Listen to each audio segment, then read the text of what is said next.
Welcome to Snowmobile Sessions Live on YouTube and your favorite podcast platforms. We're the #1 destination to learn about snowmobiling, network with other sledders, and have an awesome time doing it.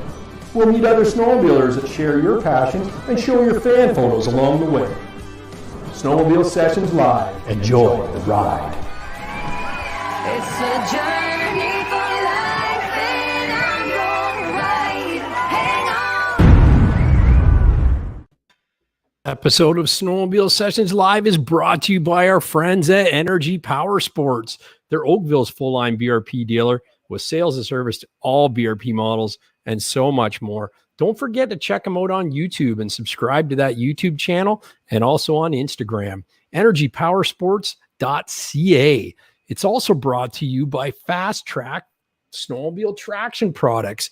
Don't forget, when you put your studs and backers in the cart at fasttrack.co, there's no K in track, so it's fasttrac.co. Use the coupon code SNOW, SNOW, and the toolkit is absolutely free. I used a toolkit last week. I experienced the awesome scratch patterns that are unique to Fast Track personally on the weekend, and we're going to talk more about that when we get to fan photos. It's also brought to you by the super fans of last week, and I'm sorry I don't have a tally going on that one, but thank you so much for searching out and finding that $sign below your chat window and sending some love your way. So we'll catch up on it, shortly, right? Yeah, buddy. And also too, I had questions about the podcast.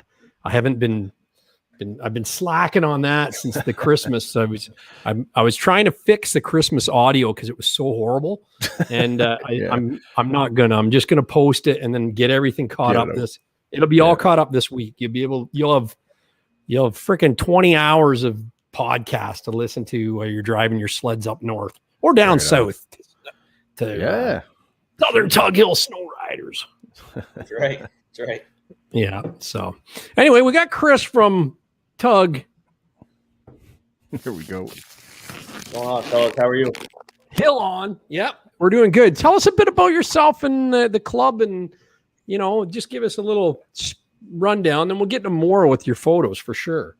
Yeah, no, absolutely. Appreciate you having me. And like I said before we went live, I'm enjoying a Labatt Blue for you Canadian boys tonight. So thank you. Oh, sweet. Cheers. So cheers, bud. Thank you for having us on. So the Southern Tug Hill Sno-Riders are a snowmobile club based in the southern part of Lewis County, which is that Tug Hill region, kind of north of Utica, in between the Utica-Canadian border. In total, the region has 500 to 700 miles. That's miles, not Canadian. You guys use some other weird lingo for that thing. But what makes our area special is we have a little bit of elevation, anywhere from 1,500 feet to about 2,000 feet, and we're due east of Lake Ontario. So we get that beautiful gift of lake effect snow. The wind picks up, Canadian wind blows across and kind of lifts up the moisture and gives us our snow. So any given year, we're bouncing around the 200 to 300 inch range. Our volunteers, groomer operators, and volunteer club members get on it and make the riding enjoyable for all the people to come. So I've kind of coined the phrase, and it's between the kind of Tug Hill area and the Old Forge area.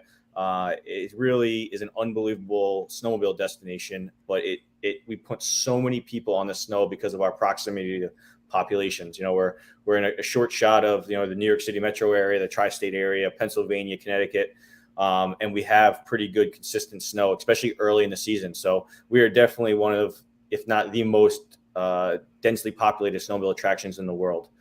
There's a lot of sleds in a small amount of area, so it's a pretty cool thing to see. So that's kind of who we are. I mean, our specific club, we manage 68 miles of trail, like I said, in that southern part of Lewis County, which is the bottom end of the snow belt. You can't really go much more south and have consistent snow from December to March. We're really as low as you can really go. So it's a benefit to us. And then, climbing up through the rest of Lewis County into Jefferson to our north, Oswego to our west, and the northern part of Oneida. Those are kind of the 4 counties that make up that Tug Hill area. And like I said, about 800 miles. So it's a wonderful spot. Thousands and thousands of snowmobilers, visit us each winter. Rideable snow from typically mid-December to mid-March. We're a little late this year. We're just getting going this past week, but it's here to stay now, especially after this foot or so dump we just got today. And I know you boys got some too. So. Oh yeah. Yeah. Like that's the thing. I've heard about Tug Hill, years, and it's been this mecca of snow that you get. You get the Snowmageddon. It's almost like the perfect storm scenario where you guys are located, nestled in under the Great Lakes. So you get all that lake effect, and it's apparently you're open longer than any other region, and it's nice to hear 800 miles. That's a lot of riding options you have there. Yeah, I mean it's a gift and a curse for sure, especially trying to manage that. I know Rinck was saying he's shot from shoveling 20 inches of snow all day today. So when we get that snow, everybody's pounding the area and wants to ride it. But it takes a couple days to sift it out, especially because the volunteers that are taking care of the grooming also are taking care of their families and their own driveways and their own work and yards and things like that. So it always takes a couple days. But if you're kind of into that off trail backcountry feel, you can totally get that if you hit a lake effect storm right, and you can ride trails in a foot to 2 or sometimes 3 feet of powder and really do it legally. So, but nice. People get in trouble too. So yeah,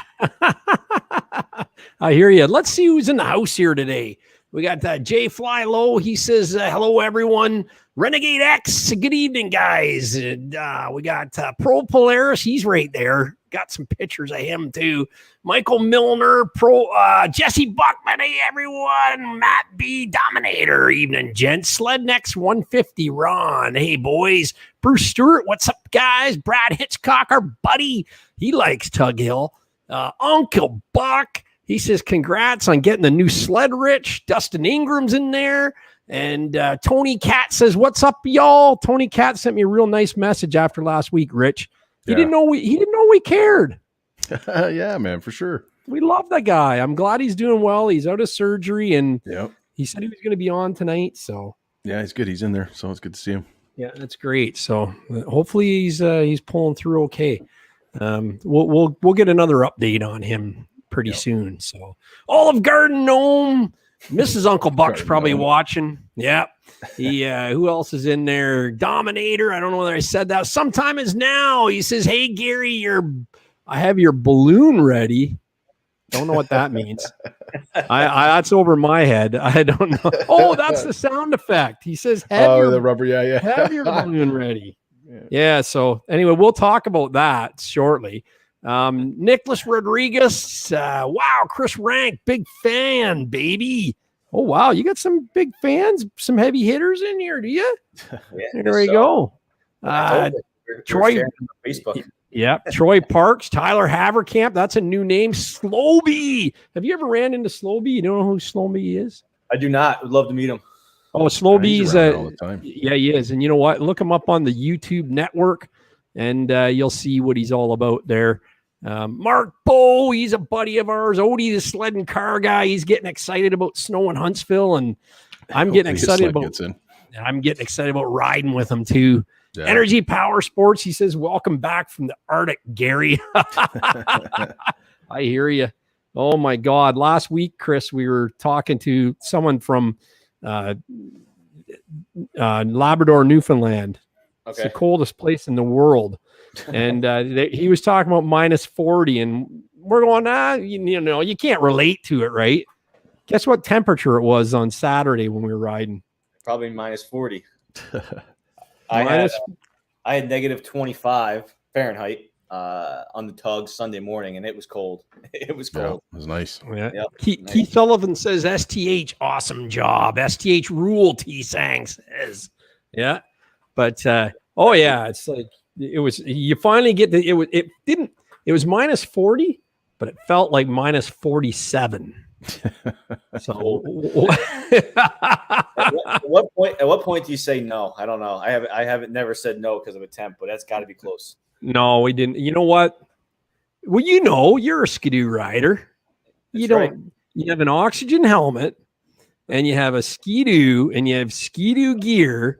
You don't get cold. And if you don't have any of those things, make sure you check out Energy Power Sports, because they'll hook you up good with those stuff. Yeah, you gotta have good wear, man, for that temperatures. But if you're dressed warm, you'll be fine. Yeah, cold. Love that temperature. Yeah, cold will ruin the Cold will ruin a good ride fast, but yeah, we're riding along, and the oxygen has a big skirt on the bottom of that goes in your jacket, and it come out like messing around with wires and stuff, and it popped out, and it was like seconds. It felt like needles on my neck, and I was like, guys, I gotta stop and just fix this up, and away we go. So what a product that helmet is. It's unbelievable.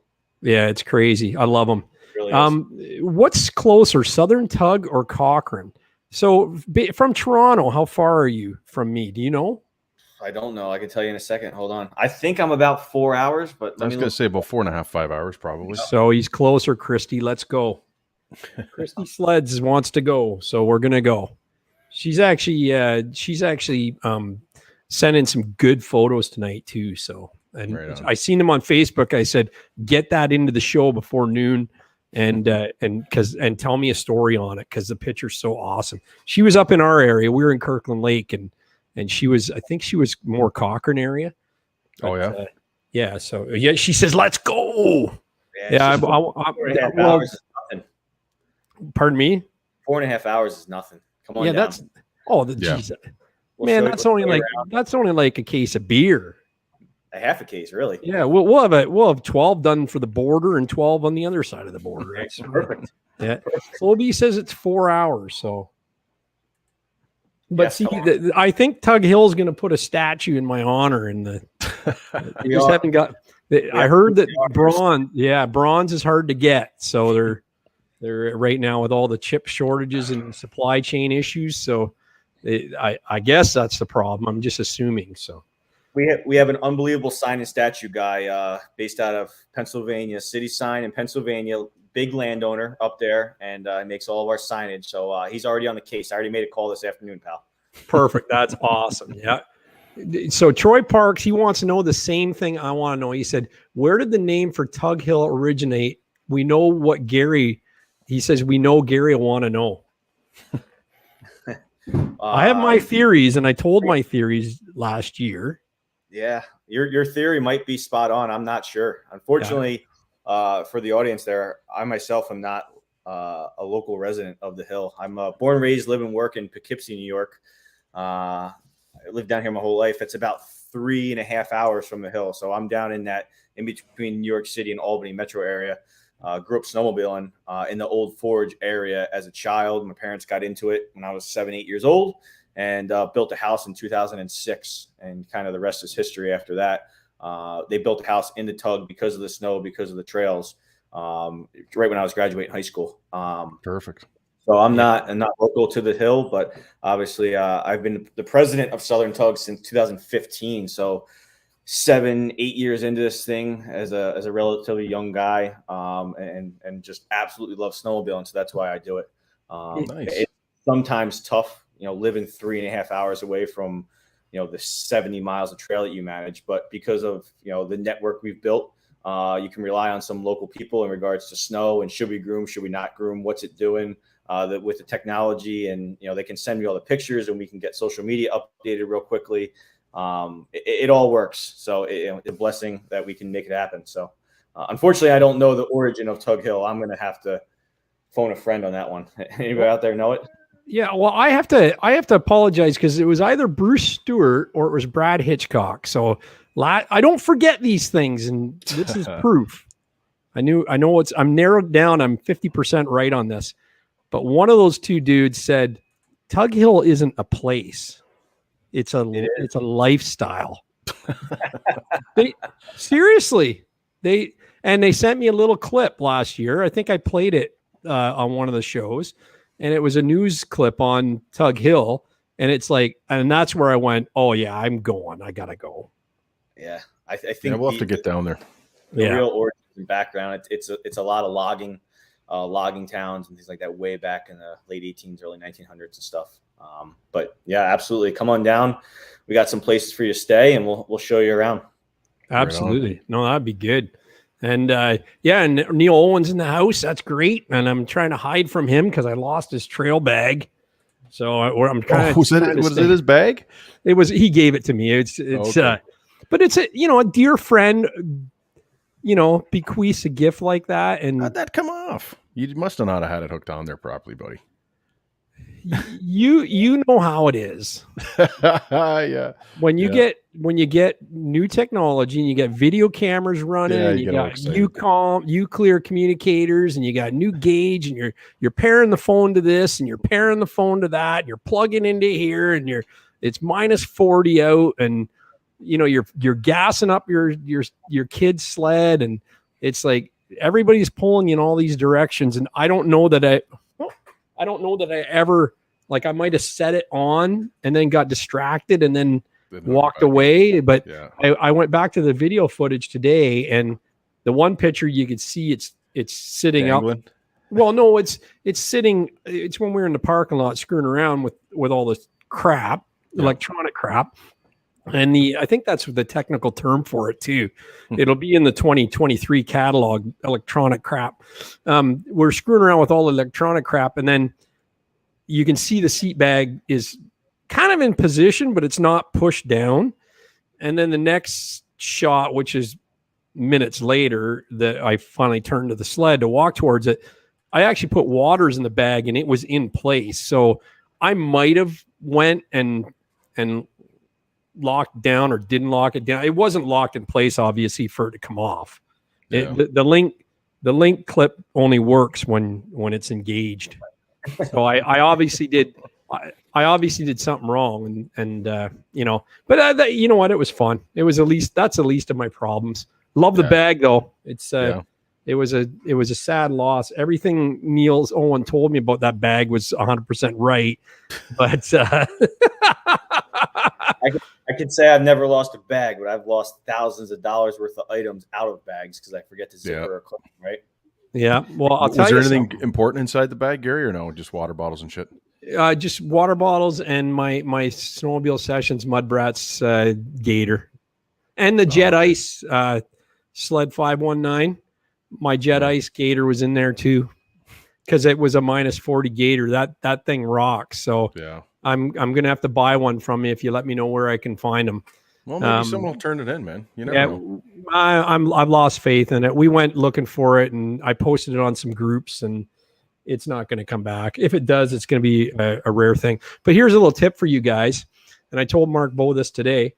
I'm going to print a card, like a 8.5 by 11, reward if found, contact blah blah blah blah, and laminate it at the local post office. Put it in every bag that's link. Because I mean, if it falls off, it comes out. Hopefully, someone, I still have faith in humanity, right? Yeah, and you never know, man. we went out looking for it, and Drew and I went out that night looking for it, and I thought best case scenario it'd be sitting up on a snow pile. We knew roughly where we didn't, because we came back and then we kind of bypassed the lake on the way back. So it was from our hotel to this one lake. So it was about 50K that we went to backtrack it, but it wasn't there. And then someone said they thought they seen a post on 705 Snowmobiles that it was turned in to a gas station there. And I phoned the one gas station and that was closest, and they said that they didn't know. So I don't know what that means, but yeah. No. So Gary and Rick, I just got a text message from my vice president, who is a full-time resident there now retired, and he's telling me that the word tugging, tugging, we know what that means. Wagons skidding logs. So it's the logging. Logging. Oh. Logging is the background of Tug Hill for sure. Is that what they called it back in the day? Yeah. But listen, do you guys want to do some fan photos now? Yeah, let's do it, man. Yeah, absolutely. Get on this. Fan photos are brought to you by Fast Track Snowmobile Traction Products. Slides with us tonight, night. Don't let them go to waste. One moment, one shot. Check out fasttrack.co. All right, yeah, Fast Track. And I I experienced that scratch pattern. I put my studs in. I put my studs in last weekend and got the job all finished Wednesday night and hit the road Thursday, and it's pretty awesome. Awesome product. Oh yeah, very happy. And the installation was really good. They got these templates, and you cut out. There's 14 different stud positions, 14 rows on my 137, and then you repeat. Yep. And so they make it really easy, and you just punch in the holes with that toolkit that you get for free when you use the coupon code SNOW. And it was easy. It was the easiest part of all the work I did on the sled last week. Like I put a lot of accessories on it, including tunnel protectors, and the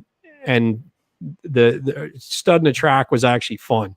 Yeah. So yeah, you can't go wrong with it. So check it out. And we also have word from a fan on it as well this week as well. But anyway, so Rich and I are kind of famous. That's why we're here. We were on Snowmobiler television. Do you know Jeff Steenbacker's STV Snowmobiler television? I don't know him personally, but I do frequent that channel. Yeah, well, he wanted to interview Rich and I, so he flew us down to Peterborough in a GMC Diesel Sierra with a chauffeur, Corey Brock, and we went and he did a little interview with us, and then it aired on the show last week, and then now it's living its life on YouTube for the rest of its eternity, or until Jeff gets fired. And but Rich and I weren't the only celebrities that were shown on that show, because if you watch the video, you'll see Renegade X and Pro Polaris sniffing around I noticed right that, there. Yeah. Look at those two studs. So make sure you comment on it that you know those two. Yeah, he picks up his XCR tomorrow too. So who does? Pro Polaris. We were just chatting. Yeah, I get mine tomorrow, and he picks his up tomorrow. So that's awesome. Right on. Maybe it's the same one. Maybe you have to share it. Yeah, probably the same color. So, yeah. And I'm gonna quickly go through pictures that I have from the weekend, because I never get to share anything, Chris. Rich will attest to that. This is what minus 40 looks like and feels like minus 47 in northern Ontario. Yeah. Nice. And then the only picture I wanted to get of Rocky and Bullwinkle here was that picture. He's angry there. He doesn't like the cold. And there's my fast track studs. So nice. It's you can see they shed ice. It's pretty awesome. They're sticking out there like claws. I love it. Man, does it hook up. So very impressed. But yeah, it was fun. That's cold. That's instant freeze. And then we got some pictures on the trail there, and there I am talking to the boys going, you know what? That's me right there. I was like, you know what, guys? Like that was 47 kilometers an hour. Let's go up to 48 kilometers an hour and see how it feels, you know? And they all agreed that they didn't want to go to 50. They thought that might be too fast for the day. So we stayed slow, you know? Corey, if he's watching, he'll attest to that. How are the trail conditions up there? Oh, really good. Here's a shot of one of the trails right there that we stopped good, at. Yeah. So, yep. How far up north did you go, Gary? Like, how far did you guys make it on the trail? How far did you get up? We went, like, I don't know how close we were to Cochrane, but we went towards Cochrane, and then we got to a point where it was like, okay, let's turn around and go back. And then we were planning on doing a night ride that night. And that's when Drew and I went out to find the bag that night. So, but I don't know how far. I'd have to look it up. I'll have to go on BRP Go and look at that map to see how far we went. But we were going to go to Cochrane if we got out in the morning early enough, but there's nothing open there. Like, it's not like you could go to the Snowmobile Museum or anything like that. So, but there's a funny video story coming out after that shot of when Drew and I switched off on sleds, and I had some issues with Roscoe, and it's kind of funny. So it's coming out on video probably in the next week or so. So it'll be it'll just be a little short of what happens when you haven't rode your sled for a year, how much you forget about it. But anyway, this is some. It's looking good. I love to see all those BRP products there. Oh yeah, we're the Do Crew, right? And it was 3 2022s on break-in mode, and one 2009 that's been ridden hard, put away wet, and ridden to manufacturer specifications, so to speak. So Yeah, so Corey doesn't like the high windshields. He doesn't like windshields at all, and he didn't like muffs until it got to be -40, and they were lined up at the BRP dealer to buy hand muffs, and now he's a believer. Yeah, you got to ride the -40. You need those. But I will say the windshield on the Renegade, I could have taken it off and not been as cold because it directs wind right into your face. It's too low. It's either got to be no windshield, so a bikini would have been better because then the wind was going in your chest. It was right in your face. So I gotta do something about that. I'm thinking of just getting rid of the windshield and running a bikini for the rest of the year. But that's another story. And so Corey Brock sent me these photos today, and that him and Neil. That's Neil from Energy Power Sports. Neil's their mechanic. He came with us, so he's got a brand new sled, and he wanted to try it out and did good with it. And then this is nighttime, so it was -40 in the day. And this is for all the people that don't believe the LED lights work in the cold. These are the B2 Stingers, motojungle.ca. They definitely work in the cold. Yeah, so of course they do, man. I know. It's like these people with all their myths, right? So I could go on and on, but anyway, that's our posing for a night ride shot. Nice. And then this is coming back from Saturday. Just we stopped at a bridge to get a photo, and there's the Stingers all lighting up the trails. That's awesome. And then this was kind of cool. Like I think it was Friday night. We just wanted to go out for a short rip. There was just me, Corey, and Drew, and we didn't want to go too far. It was blazing cold. It was probably -60 at that night, and we just thought we'd go out for a short rip, and we found a nice little loop, and we just kept doing it. So we repeated the loop about 3 times, and we had the communicators going, and we just laughed our ass off like schoolgirls the whole time and making jokes, and it was a lot of fun. So yeah, and it was so cool that Neil wanted to get a pull start for his sled, so he actually put a manual pull cord on the 850. So we went to this dealer up there that helped us out, and big shout out to Great Outdoors. The Great Outdoors BRP Ski-Doo dealer in Kirkland Lake. They were awesome. I mean, we walked in, Corey was there to get the muffs and found out that they had the manual pull cord. So Neil and us all went back, and Corey said, you got to check out the sleds in there. So we all went in, and we were goo-gone over this guy's vintage sled collection. Yeah, that is nice. Well, the owner come out and he goes, this isn't even all of them. There's way more out back. And then he wasn't going to take us out there. And then all of a sudden he goes, do you guys want to go see them? And next thing you know, he's kicking snow down from the door, and he took us in his secret collection. And it was pretty impressive. But he had this one here is the Summit. There is a 50 edition, and it's a Summit. So they only made 600 of those. That thing was brand new. And there's a Blair Moore 50. Yeah, it does, but it's a long track. Long it's a track, one, yeah. And and it has a high riser on it, but that's all stock. There's a Blair Morgan up there. There's everything. There's an Alpine single ski, and they're all their sleds. They own them all, so it's kind of cool. Nice. We were gonna go to see the vintage motorcycle snowmobile museum in Cochrane. We didn't get up there, but what we seen at this guy's place out back was pretty freaking amazing. So I didn't put any pictures in there because I wasn't sure whether he wanted us to show that part of it. But what a bunch of great guys that were at that dealer, and were really helpful. And they actually installed the manual pull cord for Neil and got it done in a timely manner. And we were back on the trail, so it was awesome. Kudos to them. John Luke, our friend, sent this. He says, I was driving into work this morning, 2 Ski-Doos in Milton. Yeah, this is at the corner of Main Street and Bronte Street. And that one does look like a 50 edition. That's awesome. That's great. Yeah, so isn't that crazy? Die-hard ski-doers. So I was plowing my driveway today with my ATV, and Adam Furlong from Backyard Rec comes along and braps over my big snow pile and puts all the snow back into my driveway, little bugger. So And this is from Carl. He says, Gary, sorry for sending this late, but we had a great time riding in Western New York this weekend on a private property. Check out the sunset from the private farm field. Broke in my 22 Renegade 850. She now reads 30 miles. They're broke in. I don't think it is. Yeah. He's on grass there, man. Yeah. My cousin, he said, my cousin broke in is new to him to 2015 MXZ XRS 800. And Brandon's 2011 Pro R has a new wrap and got some miles this weekend. So kind of blurry, but that must be the one with the wrap.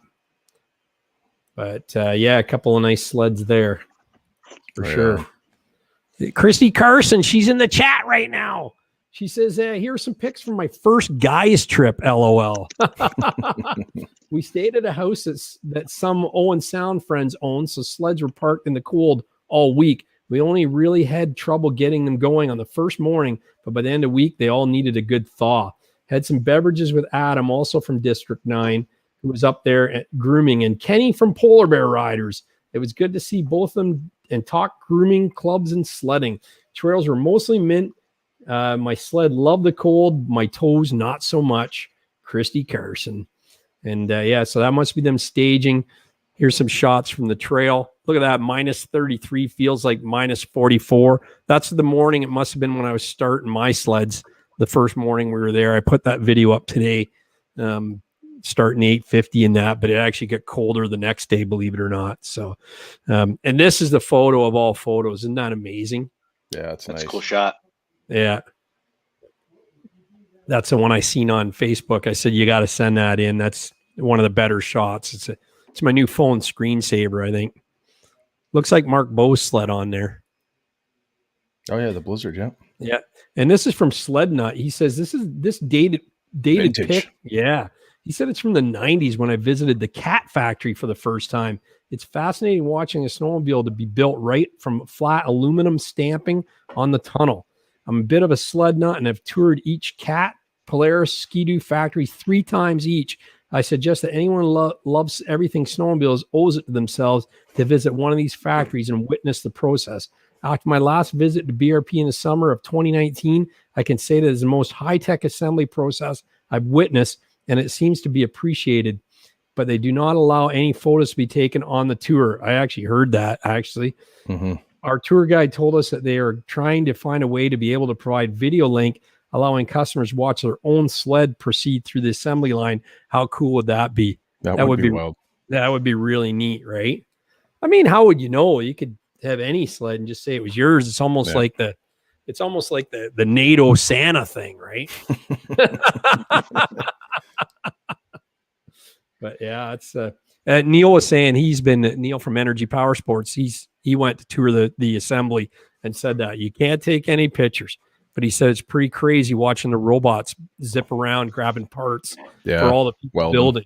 Yeah. Well, no, like some manual guys putting it together and then just pushes a button and the robot zings off and grabs that part he needs next and whips it back. And he said it's pretty awesome. It stops at intersections and yeah, it's kind of cool. So that's old though, man. This picture here, look at the guy laying there, Rich. That's like he's riveting the tunnel. That's hilarious. That was me like last Wednesday night at 11 o'clock. Hilarious, man. Yeah, that like safety protocol wouldn't fly nowadays. I like the guy in the tank top. Yeah, that's right. Yeah, I love it. They were the cool guys back in the day there, eh? It is old, man. Yeah, love it. Moose and Ron. This picture here was sent to me December 13th. And for some reason I missed it. I was just going through pictures and it came up as a unread. And it was holy crap, how did I miss it? So it probably came in afternoon on a Monday, I'm thinking. And then I just said, I'll get it next week. Yeah. But anyway, Moose and Ron Kesteloot, pit stop near St. Mary's, Ontario, a 2016 Blizzard 800 and a 2020 TNT 600. February 2021, minus 15 degrees. That's balmy. And look at that old girl in the back. Do you guys have much vintage stuff around your area, Chris? Yeah, we have a ton of vintage following. A lot of the bars and restaurants do, vintage rallies, and they spread them out. So there'll be different contests, different shows, almost every weekend throughout the winter. New York State does do a free vintage weekend where you don't have to be registered and that type of stuff. So it's a cool thing. It's definitely a niche, and there's definitely a decent following there.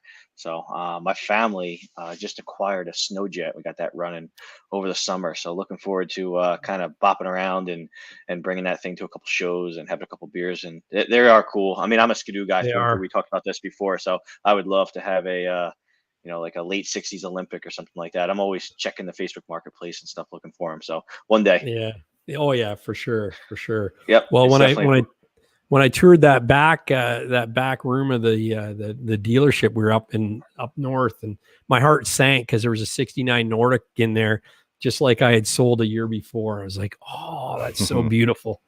But nice. I'll get something one day. Yep, absolutely.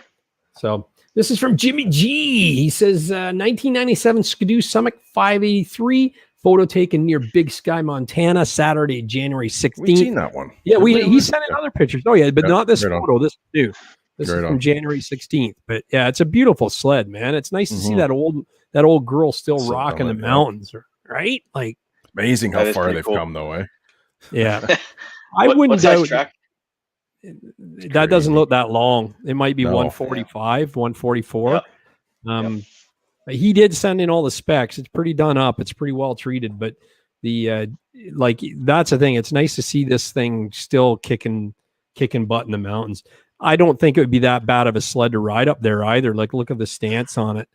Like it would probably hold its own. That's for sure. Except it is a 583. That's the only issue. It might be a little underpowered. It had that hack on it, a high altitude compensator. I remember those. That was our first computer at it. Yeah, compensator. Yeah. Awesome. Ooh, nice wrap. That's a sharp looking sled there, even though it's a Polaris. Oh no, I was gonna say that's an awesome sled. Like look at right here. Yeah, it's wicked, man. Yeah, like that one on the right. I'm hiding it behind my head. That's what you're talking about, is that black one there? Yeah, the black one all the way in the back. Yeah, that's right. That is a great sled. I love it. No, that's a great wrap. It looks good on the snow, doesn't it? Yeah, yeah. Wicked colors. I don't know if Jimmy G sent me that or not. I might have screwed that one up. Oh yeah, he did. He sent me a few. And here's another one here. It's got a lot of Polarises in the mix here. All right on. Yeah. There's a ton of them. Maybe this is Wisco sled heads. I think it is. I think I'm out of order on this one. Are you? Yeah, I'm not sure. Maybe this is Wisco here for sure. Yep. He says first 1,000 miles on the 22 Matrix Vera 1850. Started riding December 25th. That's pretty awesome. Yeah, Nothing but smiles from northern Wisconsin and the UP of Michigan. Brap. He even got to pull the new to me trailer around for a bit. Brap. And he says, love the new sled, Gary. Last picture is my buddy being towed by an Arctic cat. Broken tie rod end. But yeah, he's letting her hang there. That's the way you got to ride it, like you stole it when you broke it in. Love that shot too. Yeah, it's neat. And there's his trailer inside and out. And he's got a do in there. Atta boy, Wisco. That's pretty awesome. And then Odie, the sledding guy, says he's still patiently waiting for a switchback to arrive. The first picture is Lake Vernon in Huntsville. Oh, yeah. And as you can see, there's more than enough ice. Hopefully we get enough snow so the groomers could start to pack down the trails. That was sent. They've been staking the lakes up north, though. I know Steve was telling me that. Yeah. Well, Port Sydney, the Hill and Gully had all their trails packed. So sad thing is nothing was open south of where we were. So we're 3 hours north of Huntsville. We come through Gravenhurst and there's these asshats riding on the Gravenhurst trails right along the highway there. It's like, just because they're groomed doesn't mean they're open, guys. Stay off the trails. Now, Yeah. when you guys say they stake the lake, so the clubs or whoever's responsible for grooming the trails up there will actually go out onto the lakes and stake them because that's part of a connecting piece of the trail. Yep. Yeah, that's right. Yeah, Okay. some of them use stakes, some of them put trees out, but most of them are stakes. So one interesting thing about New York State a couple years ago, they will no longer fund a trail that leads to water, that relies to water. So it still does exist. Obviously, there's trails that connect two pieces, but no longer will a trail be funded for that section that goes to water, because they don't want to.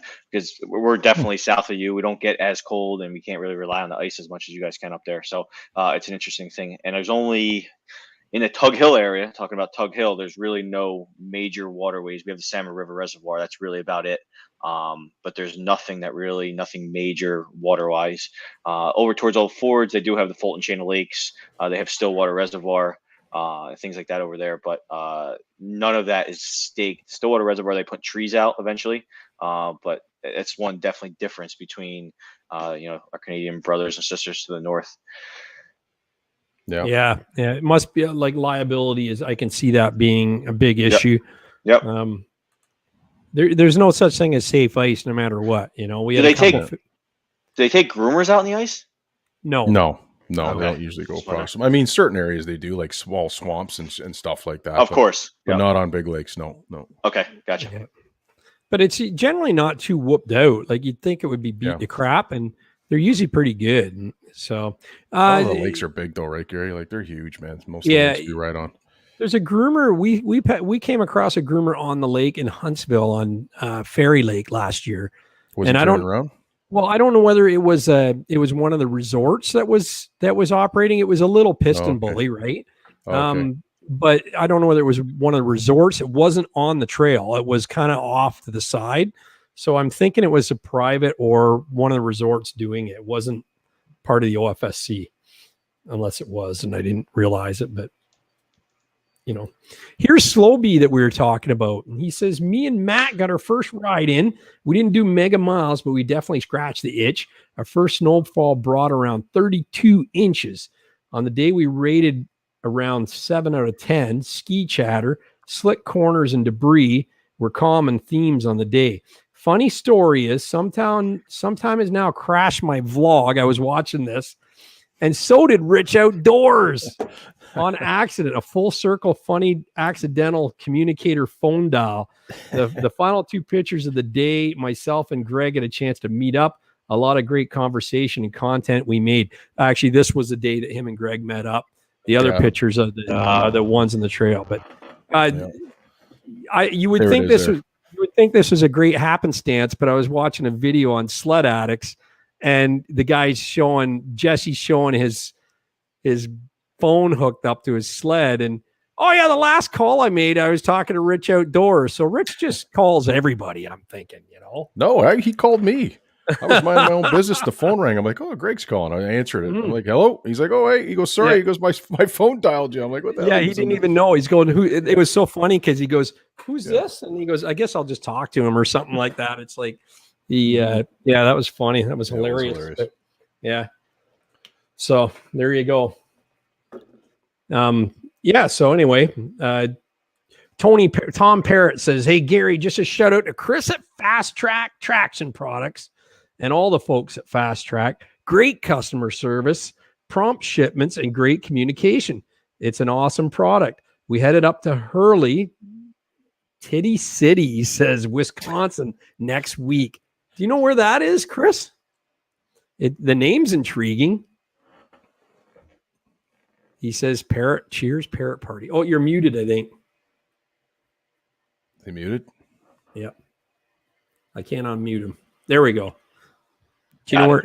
Have you ever been to Titty City? No, let's go. I know. It sounds good. Sounds like a good time. There's his Fast Track Traction Products. So that's it. So he did 2 per row, and you can see how they're just shifted a bit every way. I did 3 per row, and there's not 1 in 15 doesn't repeat, which is pretty awesome. So you got 4 sets of scratch patterns. It's pretty cool. Yeah, Mark Bow, Jesse says OFSC will not insure groomers on lakes. Well, there you go. This is another shot of his sled. Look at that exhaust out the back. Isn't that crazy? Yeah, the Looks old like- Apex, right? Looks like a street bike, yeah. Yeah. Yeah. But that's funny that can't be stock. He's got no shroud on a great big can out the back. Yeah. We got Scott Bolden says, I think it's actually Scott Boulder. I apologize for that. It might be Bolden. Oh, it is Bolden. He says, Hey, Gary and Rich, love what you guys are doing for the sport. Here's a picture of my 2006 Yamaha Apex GT. Oh, that's his from before. And he said, ahead of its time with its fully electric rear adjustable shock, sled mods include dual rate suspension, lightweight lithium battery, Bergstrom skegs, of course, DuPont, Vespol Hyfax, custom seat riser, and exhaust, making memories. Scott Bolden. Yeah, that was his sled here. What did I say? Oh, yeah, I had his name on that as well. Yeah, that's pretty cool. It's a shorty, eh? Oh, yeah. That thing would just spin. You'd be able to dig a trench and lay telephone cable in it, I think. That's a good looking logo there. Oh, yeah, I'd say.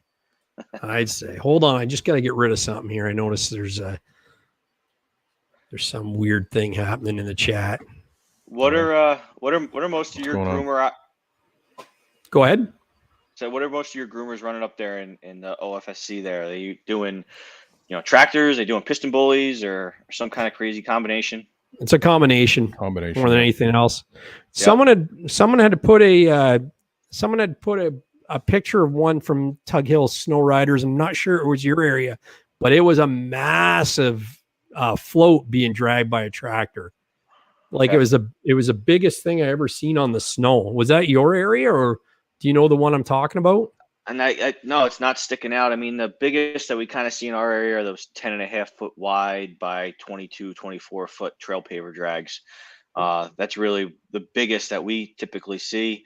Some of our friends to the north of us, so the Turin Ridge Riders, the Valley Snow Travelers, Barnes Corner Snow Pals, kind of towards the north part of Lewis County. Those guys are running 165, 185, 200 horsepower tractors, Nice. big open wide seasonal roads, big long stretch.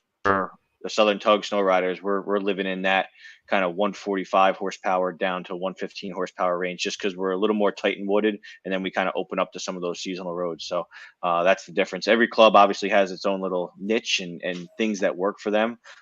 One major thing that's a big problem with us right now, specifically this year, is just the canopy cover. And I don't know what's going on with the type of snow we have, or the ice, or just the winter, but those big tall tractors just won't work for us because of the height.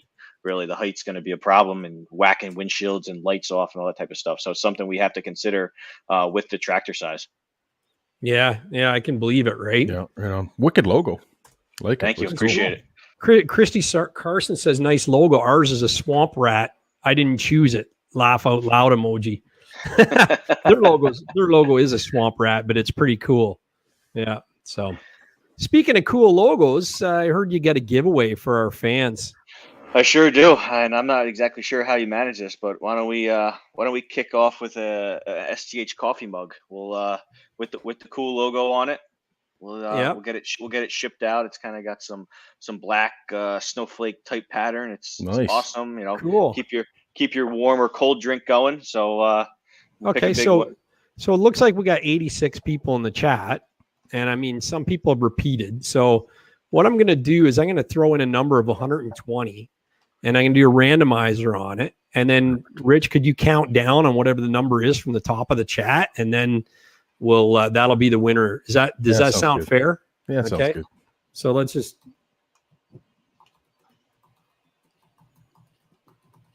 got to find the app here.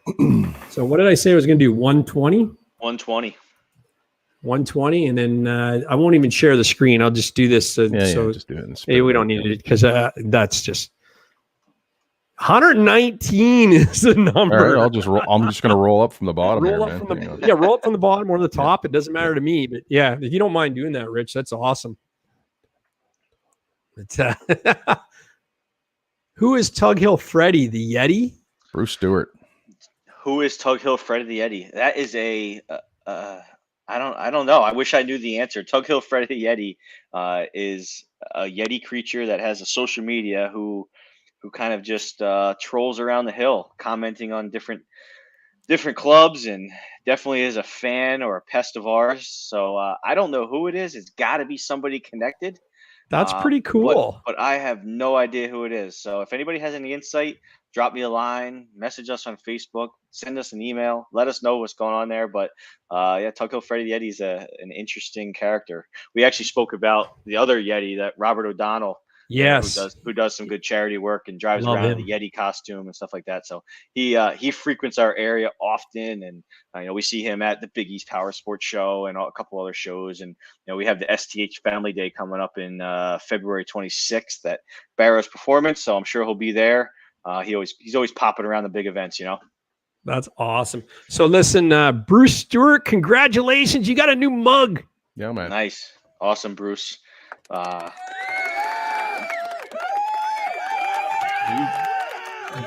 Couldn't ask for a better guy to win it too.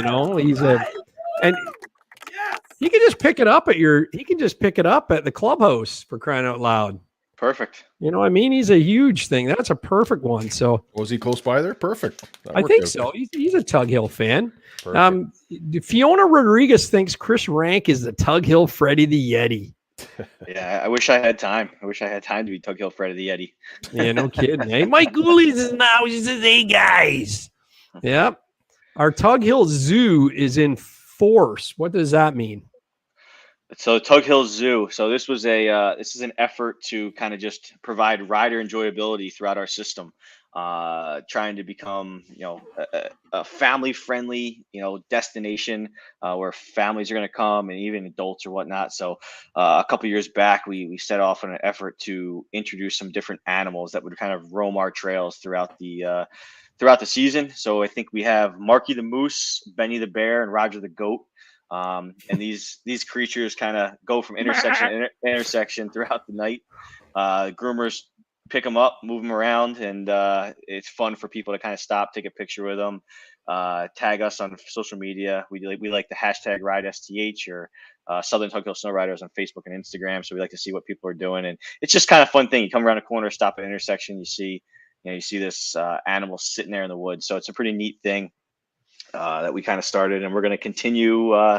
We like to add one animal per year, so it's pretty neat. Nice. Cool. Now, Cool. Mark Bull has a good question. He says, from what I've seen online, Tug Hill looks to be extremely busy. Is that the case most of the time? Tug Hill, it can be absolutely extremely busy. I would say weekends, Saturdays are obviously the busiest, and at the height of a weekend, you can definitely put 15 to 20,000 sleds across the kind of epicenter of the hill. When I say the epicenter, you're talking about town names of Highmarket, Turin, Lowville, like that kind of general area, which is the top of the hill, that 2,000-foot elevation. And it also is a network of seasonal roads. So it's the best trail conditions possible, wide open 20, 25-foot wide trails with infrastructure built into them that lets us hold snow better. So drainage and stone roads and things like that. Long straight stretches that don't get chewed up from the turns and the guys in and out of the corners and stuff like that. Much easier to groom, much easier to maintain. So it can be a busy place, but like anything else, if you plan it right and kind of get through and out of the area, there's parts of Tug Hill that are much desolate and not as visited or frequented. Typically if you get away from the bars and the restaurants and the hotels, you're going to have a little bit better trail conditions and a little bit more enjoyable ride. And obviously, like always, probably same thing up there. Well, you guys just seem like a little less traffic, a little less densely populated. But if you can ride in the morning, typical grooming operations occur from 3, 4, 5 p.m. They start, and then the grooming runs typically run overnight into the 1, 2 o'clock hour. Things set up, and so your 6 a.m., 7 a.m. runs are definitely going to be the best. Yeah, Slowbee says that as soon as the other trails open up in the area, it Eases slows up. down. Yeah. Without a doubt, like we mentioned before, it's a blessing and a curse to get 4 feet of snow at once. But obviously that brings everybody to the area. So that's what we just saw this last weekend. We were kind of the only rideable area, definitely in New York and really even the Northeast. So if, people from all over are flocking to the area and they're trying to ride on the same 300-400 trails. So that's why it seems so crowded. Yeah, right on. This looks like my driveway after I plowed it today. Awesome. Lucky you. Yeah, we got That was lots crazy, of snow. Yeah, it was good, man. Look at that something. groom, man. How wide is that? That's 2 sleds sitting there. So Fresh ribbon. Yeah. Yeah. Where is that? that's yours. You sent Did it. I send you that? I assume it's Tug Hill, but it might not be. No, it's definitely us then. That's us. I don't It's- know where it is, but if I sent that to you this morning, it's definitely us. Yeah. Nice. Yep. There's some trail work, so that's that's our volunteers hard at work. I can't, it's unbelievable. And I guess this question I have for you guys too, but what a lot of people don't know is there's zero compensation for this. So across New York State, 10,000 miles worth of trail, 230 clubs plus or minus. There's only one area in the state called Old Forge, has a couple hundred miles of trail.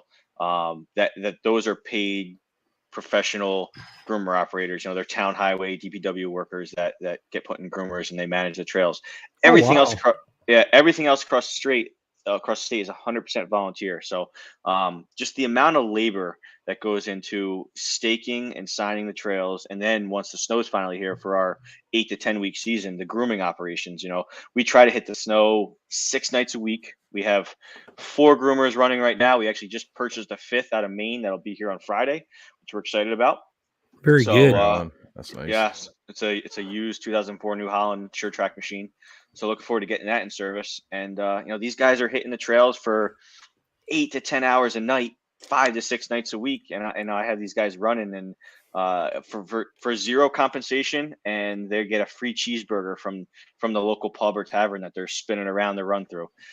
So really, hats off to the volunteers that go out into the elements, go out all night long to make the trails enjoyable, because without them, we know our rides are going to be crap. Yeah, and that's like it is in Southern Ontario as well, and most of Northern Ontario too. And this scene is very familiar because that's like my club, New Dundee Snowmobile Club. We were out in the snow with corn up like that. Was it last year? It was last year, and trying to pound stakes and that stuff is really fun. It's great. It's excellent. Yeah, and everybody should do it. I think we got Timbits, I believe, so we were paid well for the day. But yeah, it's you do it because you love it, and it's a good camaraderie, that's for sure. It is. One thing that really blows me away is if I probably have about 30 active groomer operators that make our rotation go, and I'd say 10%, maybe 20% of those gentlemen actually ride. The other guys just do it because they love the area. They do it because they're passionate about the club. They do it because they're really nice guys. It's really an unbelievable thing. And I know a handful of them are listening tonight. So, hats off to you guys. Hats off to the Southern Tug groomer operators, but really hats off to any volunteer or groomer operator that makes this thing go around the United States or Canada, because without you, it isn't possible. This is a trail. This is actually my sled. And I got to say, I know that's a really cool looking thing off the handlebars, but with a 20-month-old daughter that I'm trying to introduce into snowmobiling, the Toasty Tots handlebars are unbelievable. Are they heated when you say Toasty Tots? They are. Yeah, they're heated. They have it's a $20 accessory you can buy. You can plug into the factory BRP harness. And I tell you what, she loved it. It was a tough weather week. We were just up there for 9 days. It was cold and brutal. It was snowing and blowing her. It was very, very cold. And she was enjoying the heck out of it. Right on.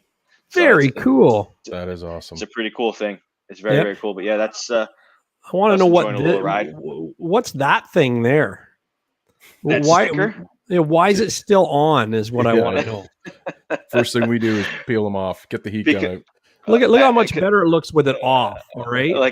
Like I told you, I have 2 kids under 2, so my time is limited and it's not a priority. Yeah, I know. And I see you got Join STH. Do you guys look for donations, or do you look for members, or what are you looking for there? Yeah, membership is crucial to any club in New York State and any club you ride. It's crucial to success. Most clubs in New York State, I can speak to my club, only about 50% of our operational expenses are covered by the state. So, we run on about we spend about $70,000 a year, $80,000 a year, and we get about 40 to 45,000 from the state. The rest of that money that makes up the difference relies on memberships and relies on our fundraising efforts. So memberships are key in New York specific. Any membership puts $24 into the club's pocket. So that's so key. So, in New York, when you're registering your sled, it's cheaper to register in New York when you join a snowmobile club. That's a little bit of an incentive, but it really is important to join a club, join multiple clubs. So, on a day, if you go and ride and you have, 3-4 clubs that you're going through and you have an unbelievable day, on your ride home, hop on your smartphone and join a club, because that $24 makes all the difference in the world. And I always like to use the analogy of, taking your girlfriend, boyfriend, wife, kids out to the movies. You're going to spend $50, $100 nowadays between the movie tickets and popcorn and soda and that type of stuff. Yeah. So when you have a really good day on the snow, that usually goes from 8 to 4, 8 to 5, or sometimes a weekend long if you're lucky. That $24 is a drop in the bucket for what you got going on, and it keeps these clubs going. It's so, so, so important. If you take your girlfriend and not your wife, though, that could get expensive in lawyer fees. No doubt. So Slowby says Southern Tug is killing it on the hills. Great job, guys. And Brad Hitchcock knows that place. He's looking at it right now. So that right there is the top of our McGidrick's truck trail. So that's the top of our trail system. The most north we go hooks up to the Turn Ridge Riders, which is another unbelievable club. Those guys do an amazing job, and that's looking at North Road. So that's some of our highest elevation, and definitely that's our best trail far and away. The best riding. If things are good in New York State, things are good in that spot. Yeah. Brian Bedell says 1,300 plus members for STH. So that's pretty good, man. So here's the deal. If you're coming from Ontario, and we've got a lot of U.S. people watching right now and in the chats, actually. But what about guys like Rich and Mark and Corey and me and anyone else that wants to come ride Southern Tug Hill? What do we need? Like what do we need as far as passes, permits, insurance? How do we get down there? So you have to be New York State registered. So you're going to go through a New York State DMV channel. There's also local New York State Department of Motor Vehicle offices in Lowville, New York, and Rome, New York, and Utica, New York, that are specific and kind of close to the hill that you could possibly hit on your way into town. The registration fee today is $45 if you're a club member, $100 American if you're not a club member. The club membership fees are $30 for your first membership. No additional passes, no additional fees, no additional anything to ride all the way across the state. So 10,000 miles of trail, except for Old Forge. Old Forge is a different animal. You need a separate pass. So you have to be New York State registered. That's it. In order to save money on your registration, join a snowmobile club. And obviously you want to join the Southern Tug Hill Sno-Riders. So ridetughill.com, hit the join now button. We got you squared away. And then you got to have a minimum sled liability insurance. So, okay, perfect. And I know from if you're coming out of Quebec, I think there's some, you guys would know obviously better than me. Fortunately, I've never ridden up there, but I think that your trail pass covers some portion of insurance, or sometimes has the insurance with it. Yeah, it comes with a $2 million liability insurance. Yep. Yeah, that won't cross the border with you. So if that's the only insurance you have to get your own. And you just need a limited liability. So it's a 25 individual, 50 combined. That's the lowest level to be able to ride. So you have to provide proof of insurance, and you have to be New York State registered, and you can enjoy the entire state except for Old Forge. So the $100 includes the trail permit and the registration. We don't have a permit system. It's just registration. It's just registration. Okay, perfect. Just registration. And it's not even 100. It's actually 45 plus 30. So it's 75. Yeah, okay. Joe now Rocco says the DMV in Rome is a lifesaver. There you go. DMV. So if you're coming from you'd actually south, fly to Rome. You'd fly to Rome during COVID. You'd buy your DMV permit and you'd fly back to Tug Hill. Do you need your sled too? Like, that's expensive. Jeez. He's referencing Rome, New York, which is just west of Utica, in between Utica and Rochester. And then if you're coming down from the north, which you guys would be coming, you're going to hit Lowville DMV. Super helpful. Obviously, they're very, very snowmobile savvy, and they make this thing easy for everybody. So nice. And obviously, any questions at all, you could always message us on Facebook, Southern Tug Hill Sno-Riders.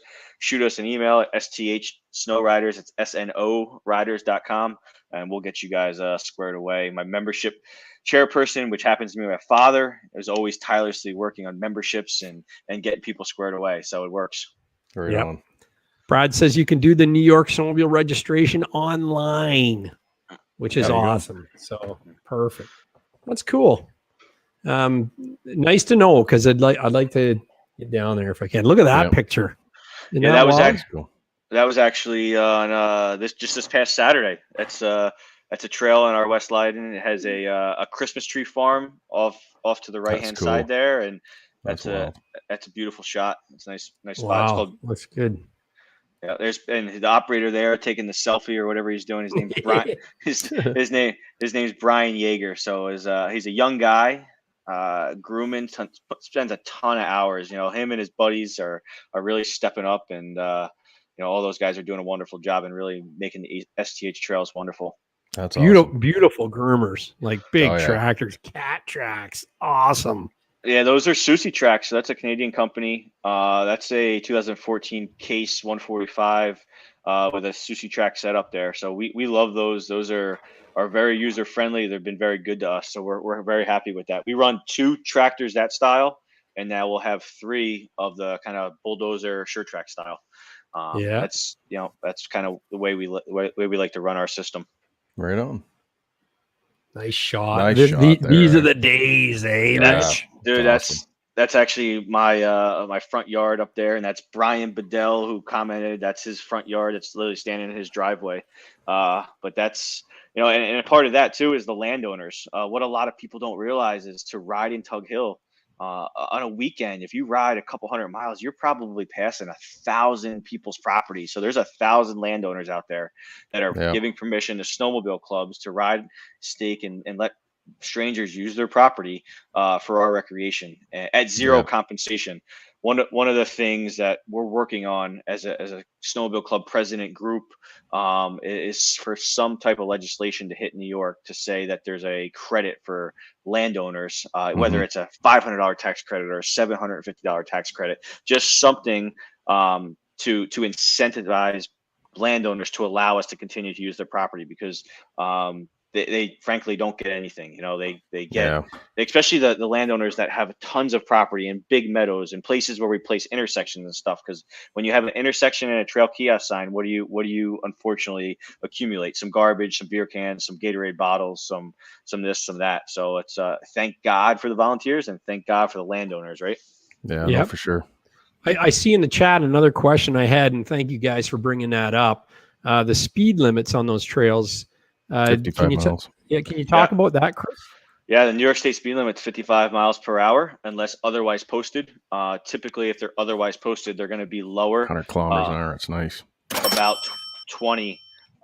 That's a money shot. 55 miles an hour. Yeah. Sweet. Yeah. So, are you guys higher or lower?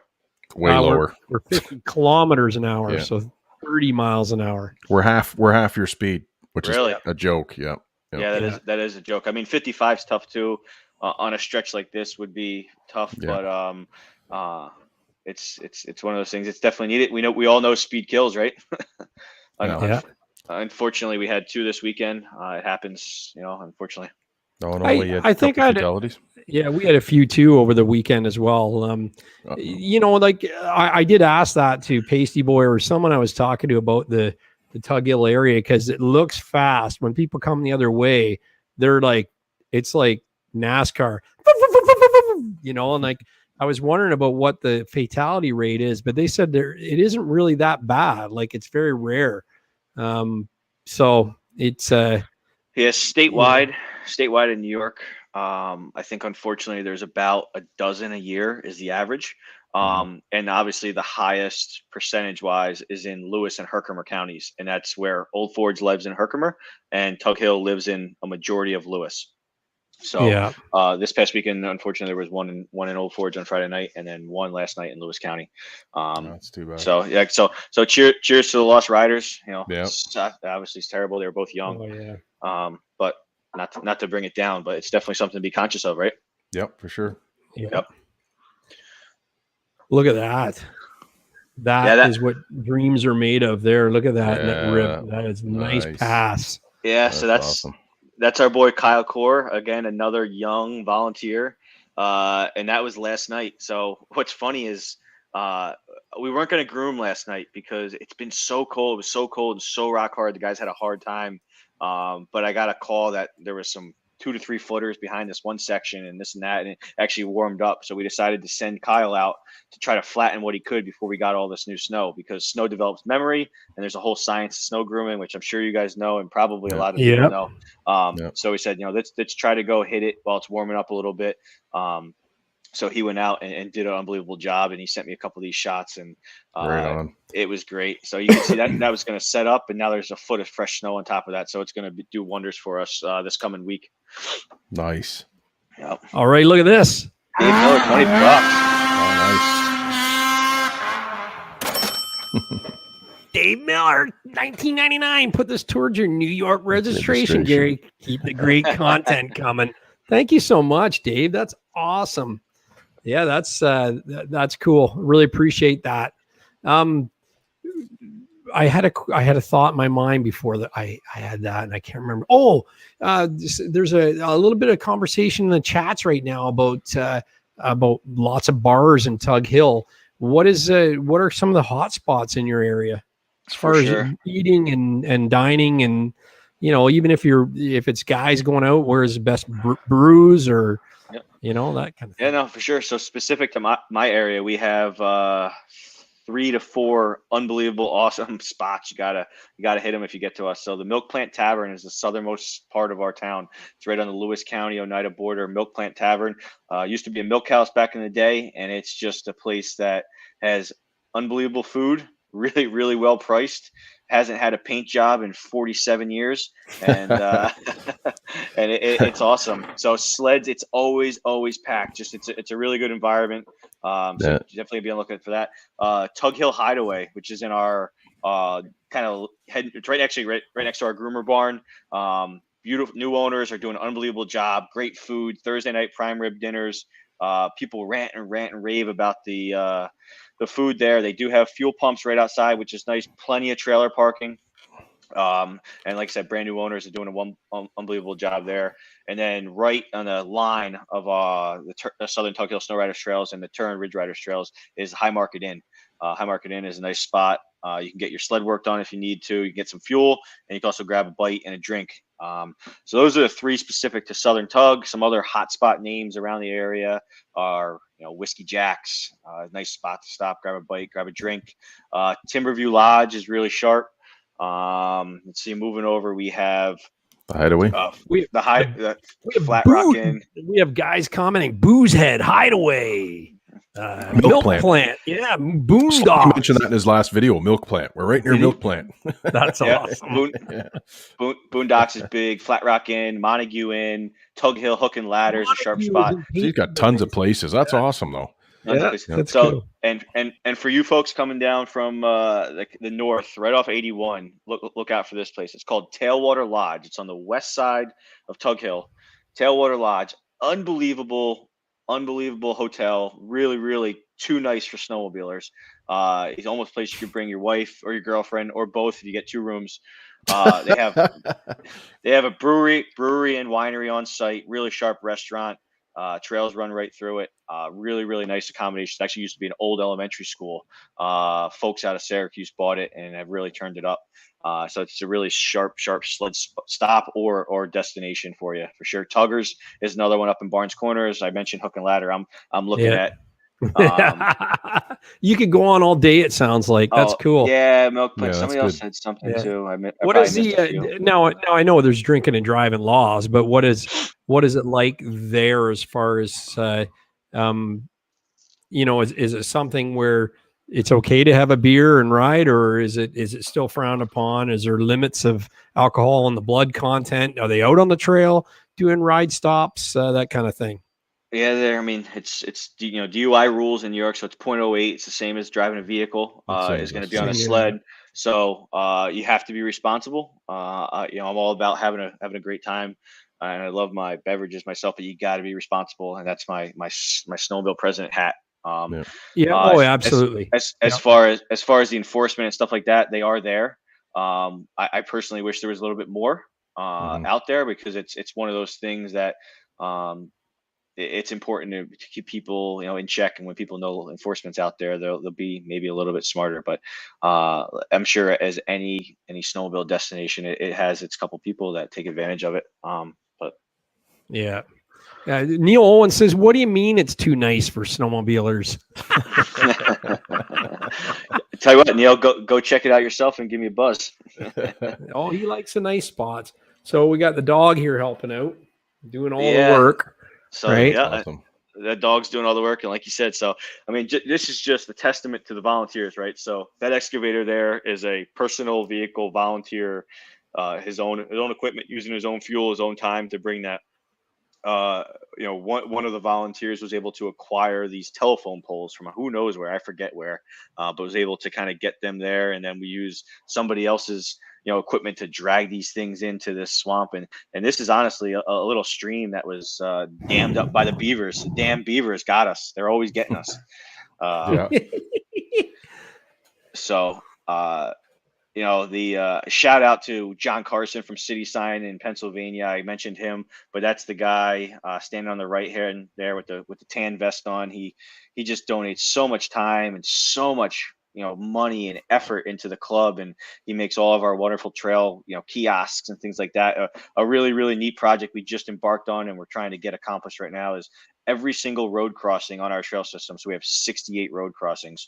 We're going to try to put the road names up with a nice permanent sign with our logo. So you're in our trails, the name of the road. God forbid you're broke down. God forbid there's an accident. You can call 911 and you know exactly where you are. So hats off to him for printing and making the beautiful signs. And then our volunteers are going to get them up in the next couple of weeks. Everyone knows Gary loves the bridges of Lake Mary. He's close. I love bridges and I love Lake Mary. So you've got the ever-changing vistas of Mary Lake. Yeah, that's cool. Yeah, that's wicked. That was a big bridge they were making there, eh? That's pretty cool. Do you have to get them? Do you have to get them engineered? Of course we do. Yeah, see, we do too. We actually do. You do? Yeah. They got to go through MTO and a bunch of other flaming hoops. every single bridge. Majority of them. Really? We have one in our system in our Constableville area. That's it's an old suspension bridge. It's actually a steel bridge and whatnot. So the town is involved in that bridge only because it was kind of theirs before it was ours. Yeah. And we use it now only for a snowmobile trail. It was a road bridge at one time. So they've actually called me before and told me that we can't bring the groomers on it because it's not rated and engineered anymore for the groomers. So obviously we go around it now every single night. I'm getting sometimes now wants to know if the bridges have ever changing vistas. I love you guys, man. You guys are awesome. I see somebody references the Florence Hotel. Awesome stop. Brad Hitchcock mentions the Florence Hotel. That's out in TC Riders trails. They're just to our west. Unbelievable trail system. Those guys do a great job. They were actually, I think, Snowmobile Club of the World a couple years ago. No way. Yeah. Right on. Yeah, I want to be like them. Yeah, no kidding, right? Who do they know that gets that rating? Brad, someone wanted to know, Matthew Nicholson, how you doing, Matthew? He wants to know how my first ride was on the new sled. Well, Corey Brock's in the house. I go, we had the communicators on all day, and I said, don't know whether I told you guys this before, but I love this new sled. I said it about every 4.5 minutes. Well, it's a brand new Skidoo. You can't go wrong. It's my first new sled ever, and I just love it. Right on. It just doesn't get any better than that. That's I don't know when that picture was taken, but obviously a crisp morning or afternoon. Nice. And just awesome. Just awesome trail conditions. Some pilots have been down there before, so yeah, absolutely. There's another one too. Yeah, that's an oldie. That's probably touching back to 2013 or so. That's my sled on the right, my father's sled on the left. So that was a father-son ride early in December, and we just talked about TC Riders. That's where that's where that picture's taken out in TC Riders, heading towards down Camden, New York, right around the corner from Florence Hotel. We were probably heading there for lunch. Right on. That's right awesome. on. Yeah. And you gotta love those rides with your father, your friends, your good buddies. Oh yeah, it's always Right? good to get out with family. Yep. Yeah. Well, I picked the picture for the thumbnail today, and Chris said, "That's my father," and I went, "That's perfect. That's a great shot. Then I love it." Perfect. Yeah, that's a cool one. That's just and this is going to be a big thing. So for those people in New York right now, the next couple of days is going to be treacherous. So we had we had heavy icing on the trees all week, and then we've just received about a foot of heavy wet storm snow. And we were getting reports all afternoon of trees just coming down, blocking trails and stuff. So our groomers are out. They're going to do the best they can, but this is exactly what that is. It looks like a heavy wet snow had just fallen. You can see it stuck to the blade, and you can kind of see the trees across, and it takes a toll on the volunteer operators, and it's so important to have kind of these support vehicles. And this is Brian Bedell's sled and own homemade trailer that he uses for signage and saws and whatever else needs to be done out in the trail. So hats off to him and all the work that he does. Yeah, it looks amazing. Yeah, it's pretty cool. You guys get really nice snow and the trees and stuff. You get, well, like you said, you get lake effect, right? So yeah. The lake effect is typically a dry snow. So yes, it so is. It doesn't last super long. There's my beautiful wife. Too far ahead there. No, that's fine. Thank God for her and letting me do all this crazy stuff. Yeah. Wait a minute, are we going back or forward here? Whoa. You're going way back. Yeah. Way You back. can say the wife's speech again. So we had that one. This was the next one here. Yeah. And we have the same issues with people going off trail. Yeah. Yeah, it's forever. It's forever an issue, and I hope it stops one day. But this specific landowner is sensitive because of what he has out in his meadow and alfalfa, I think, here. And so the volunteer clubs members across the state and across the world, they have to go on extra precautions and hang the ribbon, and obviously that's extra money and extra time for the clubs to buy this stuff and put up extra stakes, and it's time consuming, but obviously it's warranted. Yeah, you need it, man. And we've done extra, more and more trails. We've done extra signage this year. And you know what? So when you buy an Ontario pass this year, you had to watch a video. And it was really well done. It was a professional production house at Snowmobile Television produced it. And you know what? It was really well done. And it just basically said, we're not going to have trails if you guys keep doing this, right? Keep riding off trail and stay on trails. Hashtag stay on the trails is the hashtag. Yep. And we go up north and same BS. Stay on the trail sign like this, and it would be 10 sleds on the right of those red flags ripping through there. And it's like, do you guys not watch the video? Do you not get it at all? Like, I don't know. You just you'd want to put landmines in there, and people might catch on fast, It would be nice. It would be a smart idea. Yeah. But it doesn't matter. And the same is coming down, like Gravenhurst Snowcrest Riders was not open, and there was 8 sleds sitting there having a break on the trail. And it's like, really? Crazy. Yeah. Let the clubs do it. Well, actually, one of the Northern clubs I talked to today, I won't say the name, so I'm not sure if I'm allowed to or not, but they said that they would have probably been able to open today, except people were on the trails the end of last week and destroyed the base. So stupid, eh? Good luck, guys. Like you just, use your head. Anyway, that's enough of my rant today. I'm just so mad about it. It's not funny. This is cool. Yeah. This is Benny the Bear. Benny the Bear. There he is, hanging out. Yeah, I like it. This is kind of here. I got to put the pointer on there, but you've got actually a decal in the very phallic spot there. Like yeah. we'll have to talk to the sign designer about that. But, I don't know if that was on purpose or not. Maybe you did that on purpose. I don't know. So join where you ride. Tug Hill. That's a cool promotion. People stop, I guess, and get selfies with it, right? That's good. Yeah, it's unbelievable how many people stop and like to see them and take pictures and stuff. It really is cool. That's neat. Oh. And you have a few of them. We're going to see more of them, I believe, coming up. So yeah. So you make your own stakes? We do. We buy the 2x2 6-footers, but from the local mill, local people, they rip them for us, and then we cut points into them a lot. Sometimes they'll do it for us, and then paint them orange. And what we're finding is painting them orange from top to bottom works better. It helps protect them a little bit, makes them last a little bit longer. Yeah. And then we try to add reflectors to either side of it. We try to have a white reflector on the left, red reflector on the right. Nice. That's our goal. We're not 100% at it, but that's our goal. And it's amazing how many stakes that we go through. I feel like we're buying about 200 stakes a year new. We lose some to rot. We lose a lot to people hitting them or drags hitting them or whatever. So it's a shame, but that's it's in our garage. That's my father and a good friend of ours, and working for hours and hours and hours just to cut these things and get them down. Do you do it all summer, or is this something that when does your season for trail prep start?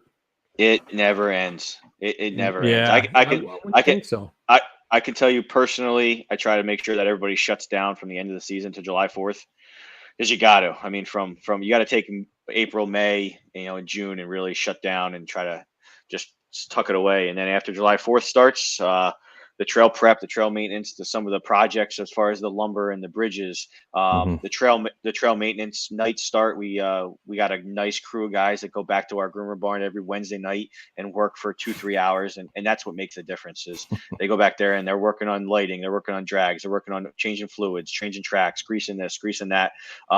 And that's the stuff that people don't see. I mean, imagine every Wednesday night from July until Thanksgiving, and guess what happens when Thanksgiving hits? You're still not ready to go.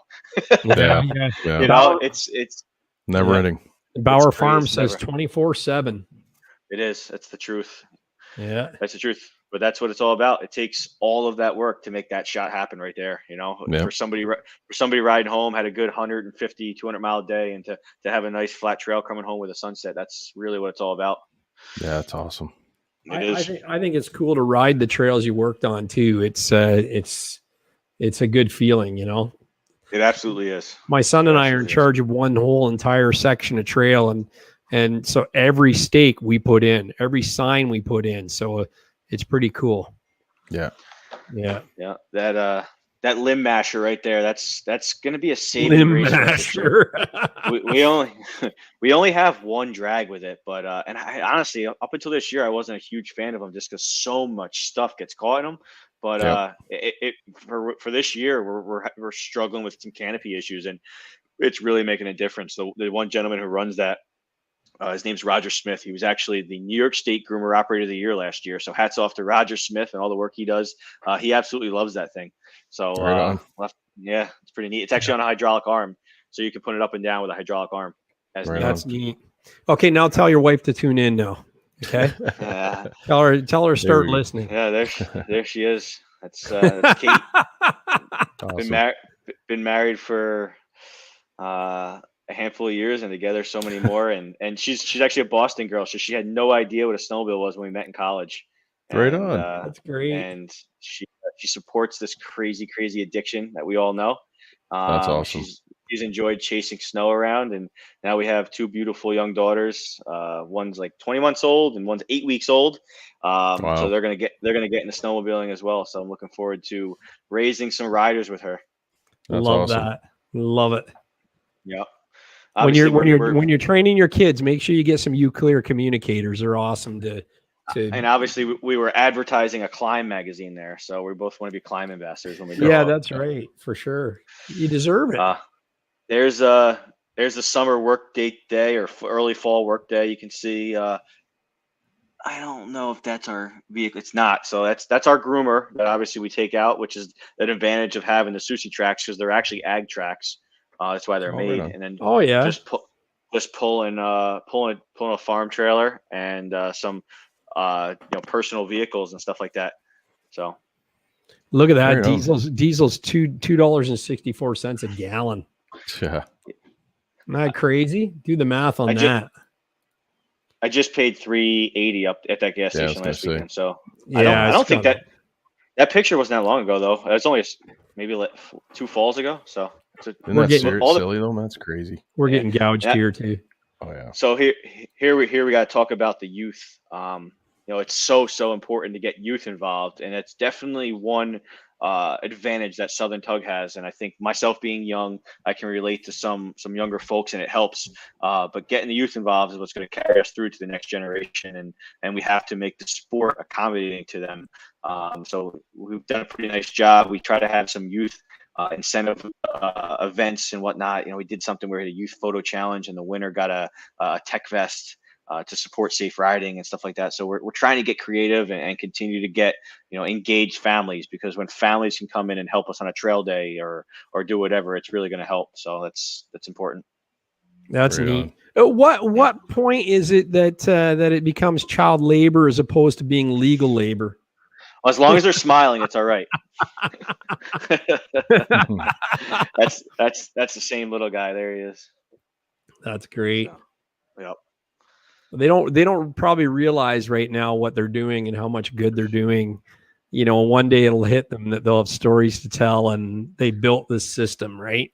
Yeah, absolutely. That's an old picture a couple of years ago, but it looks very similar to a couple of days ago, so our guys do an unbelievable job, and we're fortunate and blessed with good snow and nice trails, and we can make them flat. They don't last very long, but we can get them there. Yeah, that's right. Nice. There's another one. That's my father and I enjoying the fruits of our labor. Right on. Cool. Yeah, man.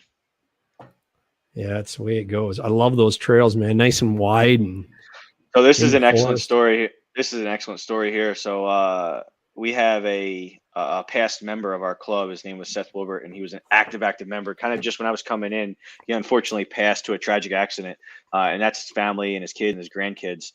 So we started a scholarship in his name, and it was for a decade long. It supported local high schools and kids that were interested in snowmobiling and involved, and sent them to college and paid for their books and tuition and things like that. But like anything else, scholarships kind of come to an end. You kind of lose steam on doing the fundraising for that cause. So the family wanted to wrap it up. And there was some money left. And this gentleman was also a West Leyden, which is kind of home of Southern Tug Hill Fire Department member. So we thought it'd be a great idea to purchase a vehicle that could be used by the Snowmobile Club and by the fire department jointly with some of that money. So we bought a side by side on tracks, and it sits in the firehouse on a trailer, ready to go at all time for trail rescue, because this West Leyden Fire Department is one of 3 rescue organizations in all of Tug Hill or Lewis County to kind of rescue snowmobilers.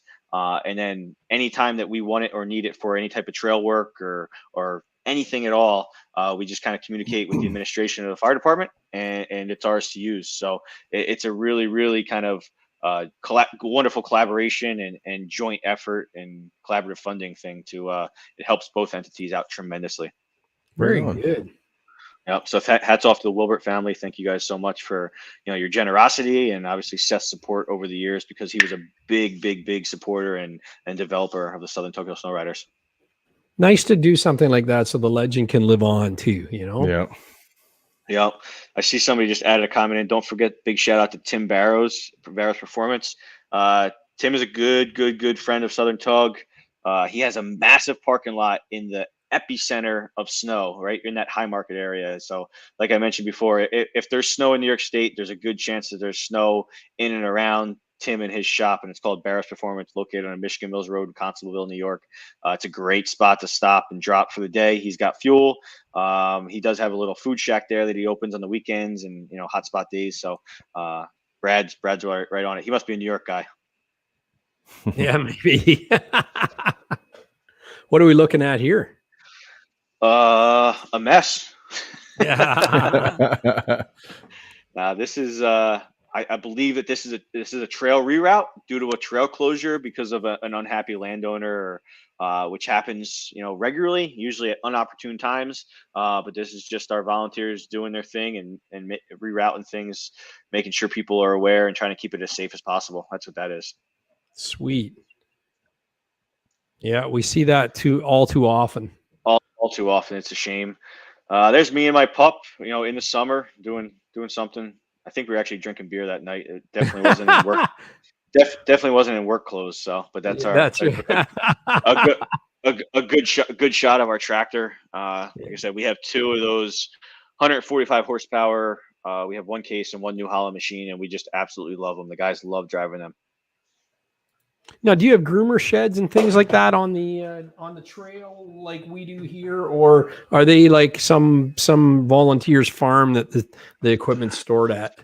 No, we're fortunate. We do have a barn.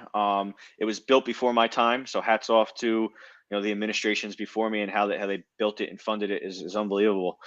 So we have a barn. It affords us the opportunity to keep 3 with drags inside, so we can park 3 with drags inside during the winter. We do keep one outside at a volunteer's driveway. He's got parks it in his driveway just because to spread them out. This fifth one that we're adding is going to be kept outside, plugged in, and then we might jump it out to a strategic location as needed, depending on snow conditions and traffic and that type of stuff. So our specific barn, it will be large enough to put 5 of the tractors inside. We leave the drags out. That's cool. We leave over the summer. We leave the drags out all year round. We do have in our capital plan to spend about $25,000 and put a kind of lean-to off the backside of our barn so that we can get the drags and all the stakes out of the weather, because that's really what beats up the hydraulic hoses and the rubber tires and that type of stuff is really the sun for all of the off-season months, So this specific picture here, the STH zone, this was an idea we came up with last year during COVID. Local economy, local government was looking for unique ideas to create safe, smart kind of spaces for people to enjoy the outside or just enjoy life in general. So we came up with this idea, and we procured 4 or 5 of these picnic tables, and then through our sign guy in Pennsylvania made the tops and the sides, and we gave one to every bar and restaurant so that they could put it outside of their space. People could use it to eat outside if the weather's okay, use it as a kind of a pit stop or whatnot. So so what it did is it allowed some people to sit outside and enjoy and be okay with stopping, and obviously added some advertisement for us, so it was kind of a win-win. That is a great idea. Awesome. Yeah, so Slowby had a question here, Chris. He's like, how long does it take to groom your posted loops?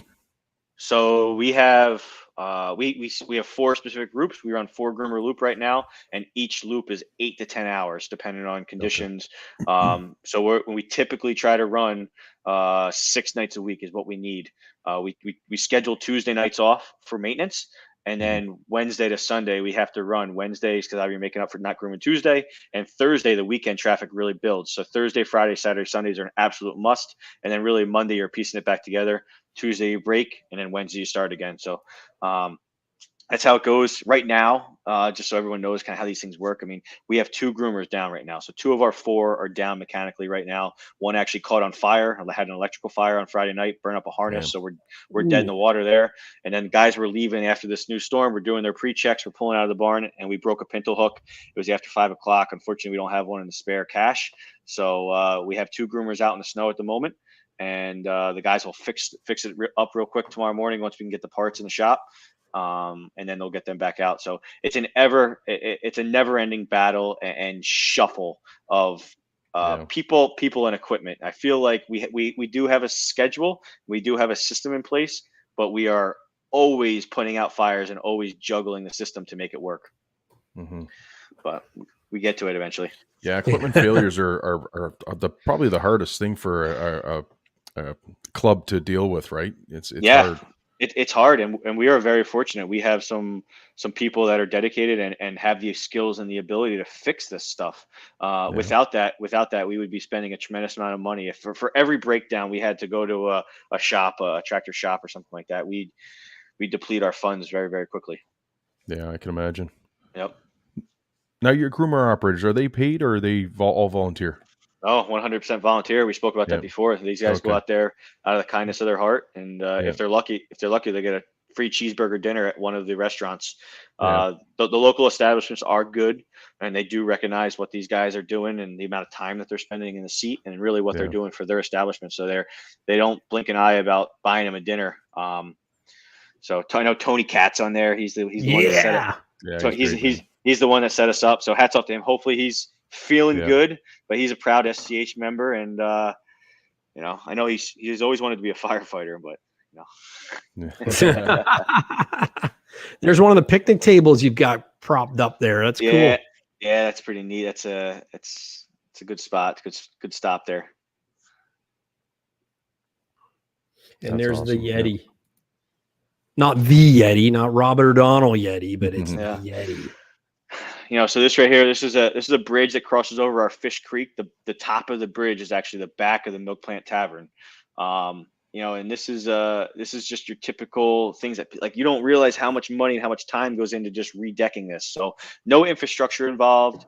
I bet. No supports, nothing. That's $500 or $5,000 in lumber to redeck that bridge. and it's every bit of 3 weekends of 6 to 8 guys working solidly for a Saturday, and bits and pieces here and there on a Sunday. So it's just, you talk about your membership dues and you talk about your operating budget, and when you're spending $5,000 every couple of years because this stuff gets chewed up and banged over and knocked in, it's unbelievable. So please join those clubs. Please drop 20s in the donation jars and support the grooming and support the volunteers, because it's what continues to make this snowmobile world go around. Yeah. For Oh sure. yeah. Matt B says that's USD dollars, Gary. Yeah. Oh yeah. That's a wide and solid bridge. I love it. Yeah, absolutely. That'll give you an idea of the perspective of it. There's the crew, like I said, 6, 8 guys working hard to make it happen. And they're having fun. They got smiles on their face at the end of the day. Look how orange those steaks are. Ours are sun beaten, and yeah. Yep. Like I said, we try to buy 200 a year as our goal. And what we found is you just lose them. I don't we don't know where they go, but they go. Yeah. Probably us Canadians going down there and taking them for our clubs. We don't want to buy them. I'm going to come up with a trailer and steal them back soon. Yeah. Sunset picks. I don't know about you guys, but those are some of the best. They're right? amazing, man. It's nothing. Yeah. They never do justice. That one I took the other night was amazing sky, and then I just showed it tonight, and it was like, oh, that's kind of flat, Yeah. That's a good view. Is that one of the lookouts? Unfortunately, that's actually Pittsburgh, New Hampshire. So I can't take credit for that being New York. I threw that into the cache just because I love it. It's all about family. It's all about time together and stuff like that. So that's me and Pops, but that's Pittsburgh, New Hampshire there. Oh yeah. There's your painted steaks. Yeah. more steaks in the garage. Yeah. There are 2 gallons of paint in the background there. So when Chris invites you to come over for steaks, don't listen. All right. steaks and beer. That's right. And another thing too, it's incredible. But we all use our own stuff. Everybody, all the volunteers use their own trucks, their own trailers, their own 4x4s, their own side-by-sides to make that system go. With the exception of the groomer that we use, from time to time for some summer, fall trail work, or the side-by-side, which we're starting to use a lot. It's so much, of our personal equipment, and it's no different any club across New York State or really across the Northeast or probably the Midwest in Canada. So just, once again, you just can't say enough about the volunteers that make it all work. Oh, it's wild. Nice house and garage there too. Eh? You see that log home and garage? Yeah. It really is. That's it's a sharp spot. That's our vice president there, Brian Bedell. That's his setup. Nice. Cool. Grooming the trails. We try to have those trailside kiosks at every major intersection. We have 9 across our system. We update the maps every year, and then the town names are on the side. So at least it gives you a little indication of where you got to go. In a perfect world, I'd have mileage markers and that type of stuff, but it's a daunting task to update it all and keep it all up to date and stuff like that. So we actually had a volunteer go out this past Friday or Saturday. He updated all the maps for us. So you wouldn't think it's that big of a deal, but it took him all day from 8 a.m. to 4 p.m. and he put 75 miles on his sled, just updating the maps. Wow. So 8 hours, 75 miles, 100% working on putting maps up, thumb screws and screwdriver and freezing fingernails and all that stuff. But it's so important because every time I pass one of these things, there's a group of sleds around it and they're standing there looking at the map, trying to figure out where they are, Yeah. So is this a cottage road or a main road in the summertime? What are we looking at here? So here in New York, we call those seasonal roads. So probably similar to a cottage road, but that's a stone and gravel road with limited access. And in the winter, they are turned over to the Snowmobile Club, and we maintain them for the purposes of snowmobile trails.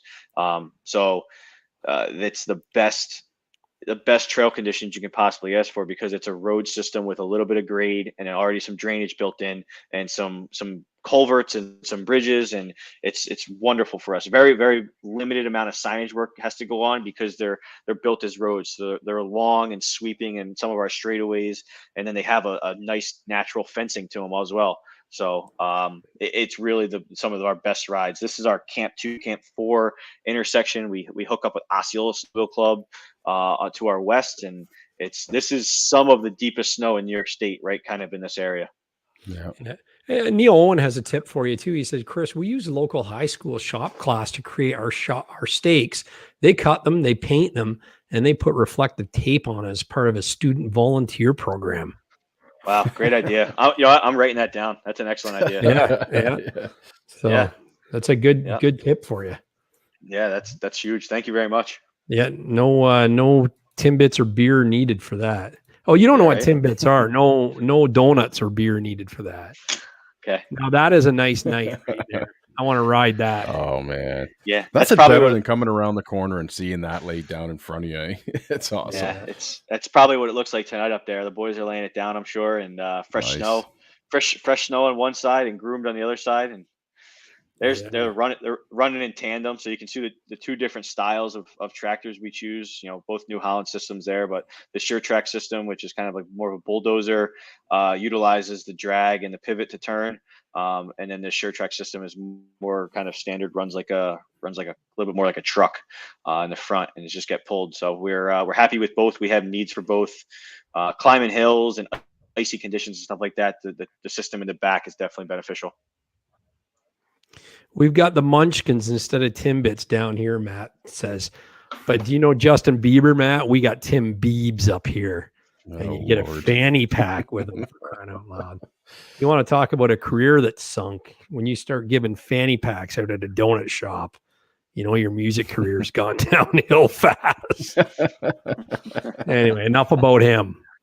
That's a great groomer there. Look at the tracks on that. Or is this the new Yamaha 2023? Are you guys seeing stuff like this up in Canada? Is that what they're using? Similar stuff? Yeah, very similar. Yep. Got it. Depends what region. More southern Ontario, I think you see more tractors converted like this. And then up north, there's more purpose-built, piston bullies or purpose-built groomers. Yeah. Depends how wide the trails are, right? Like that's the thing. You're not taking that rig through some of the club. I'm gonna definitely have to get up there after this COVID stuff is done. Get up there. Yeah, you got to ride in Quebec, man. It's beautiful. Yeah. Beautiful. Yeah, I want to get up there. I have been to the Chick Chocks before. I did a backcountry trip in Chick Chocks. Oh wow, that's a nice area then. Yep. So I went up there, did a off trail backcountry trip with a couple of buddies, and had an unbelievable experience. So yeah. There we got the typical the stakes, and you got the sign, and someone said, you know what, the trail groomed here doesn't look good. I'm just going to go right in there. Yeah, exactly. That's good. That's that's what drives the snowmobile club president crazy, right? That's the phone calls. That's the phone calls and this and that. So drives the volunteers that put those stakes up crazy, and you can move them 10 feet. You can move them the other side of that, and they'd still go the other side. You can put them right along that tree line, and they'd be driving through the trees. Yeah, look at that. So that must be down to almost right down to the road, is it? No. Believe it or not, we get good snow. I mean, we'll have a 2-foot base bid in the season up there. And you could tell that this is late in the season because you can see it kind of drops off on either side. Yeah. Yes. So it's important when we get out there. Like last week, we were kind of setting the base and setting the trail sides. It's important that we get as wide as we can initially because we'll start to build up here now. And if you start narrow, you're kind of hurting yourself later in the game. So, we're blessed with snow often. We are often blessed with snow. That's good. I've heard that, you've got that reputation, right? Yep. Another good shot of it. Yeah. That's got the red stickers on it. Is that your old sled or is that your dad's? No, that's an old sled. That's a 2020 backcountry XRS I had, and this idea came to me for this purpose exactly. Of I'm out there taking trail photos and posting daily updates, and why not add a little publicity for the club?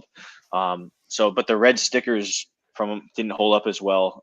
They couldn't get them as thick or whatnot. So that was kind of the first generation. We've altered it, and now we go with a thicker gray, and it works out well and get the same function. But it's so important to one of our successes is in the last 7 years, we've been able to double our club membership. And a big part of it is brand recognition. So we created a logo that's recognizable and kind of sharp. So people like to, wear it. They like to have it on a hat or a shirt or a bag or whatnot. And then also we started plastering it around the trails so people know. Another thing we did was at our 10 intersections with other trail organizations, other clubs, we've said, welcome to Southern Tug. Thank you for riding. So when people have an enjoyable day, they know exactly where they are. So it's good. Yeah, that's cool, man. Rick could throw up photos. Another good shot. Corner. Okay. Yeah. This is what you see a lot of in our area. I think we have this exact unit. Yep. Yeah, they're good. They're good units, man. They work well for us. So I tell you, your dog is like, he should get Volunteer of the Year award. Lying around, there he is. I got lucky. Look at that. That's awesome. Well, look at it. There she is. Rich, it's poop from working so hard. It was out all day on the trail slugging away. Yeah. She works hard. She's a good pup. And actually, believe it or not, she's a Tug Hill dog. She's born and bred at the Flat Rock Inn. So if you're a dog fan, if you're a golden retriever fan, you got to get to the Flat Rock Inn. They're dog breeders plus tavern and pub and sled shop all in one. Right on. I'm not kidding. That's the truth. That is really you came for the beers and you left with a puppy. Yeah, yep, absolutely. Yeah. When you went to the bar thinking you're going to come home with a dog, you had no idea it was going to be a canine. Yeah, just friends of ours enjoying the trails, and like I said, this is what it's all about, right? This is why folks like you do it. This is why folks like I do it, and my family, just to make more miles, more smiles. It's the sunny days on the trail is the best, man. That's wicked for sure. Yep, absolutely. Another good shot too. Bluebird sky. Aren't they the best? They're the best. Yeah. We had two bluebird days in New York this weekend, Saturday, Sunday. It was negative, nice and cold, negative 10 both days, or negative 20 both days, but they were still beautiful out. Yeah, we had the full moon on Saturday night. Well, you would have had too. You're looking at the same sky, I think, aren't you? Yeah, absolutely. Super full. That was awesome on Saturday night. Yeah. All Saturday afternoon, you could see the moon in the sky. It was really neat. It was really neat. Yep. But that's the best right there. Fresh snow in the trees and Groomer's out, laying it down. So. And the Groomer's got 8 inches on the roof of it. That's so cool. Look at the snow, man. That's wild. Yeah, this is a club to our north turns, and you can see the slight difference in their size of the tractor. So they're running a 165 horsepower tractor. We're 145. They also have the next series up, Susie Tracks. They also have a bigger drag, but it's trail specific. So it's what the needs of the club are. What I can't stress enough is the cost of these machines. You're looking at $280,000 to $300,000 US to buy one of these. So unless clubs are obtaining a grant through New York in our area, you just can't purchase it. So that's why it's, once again, important to join the clubs and join multiple clubs, because it takes a mountain to pay for these things. I can't believe what those tracks would be worth. ATV tracks are 10 grand for a set.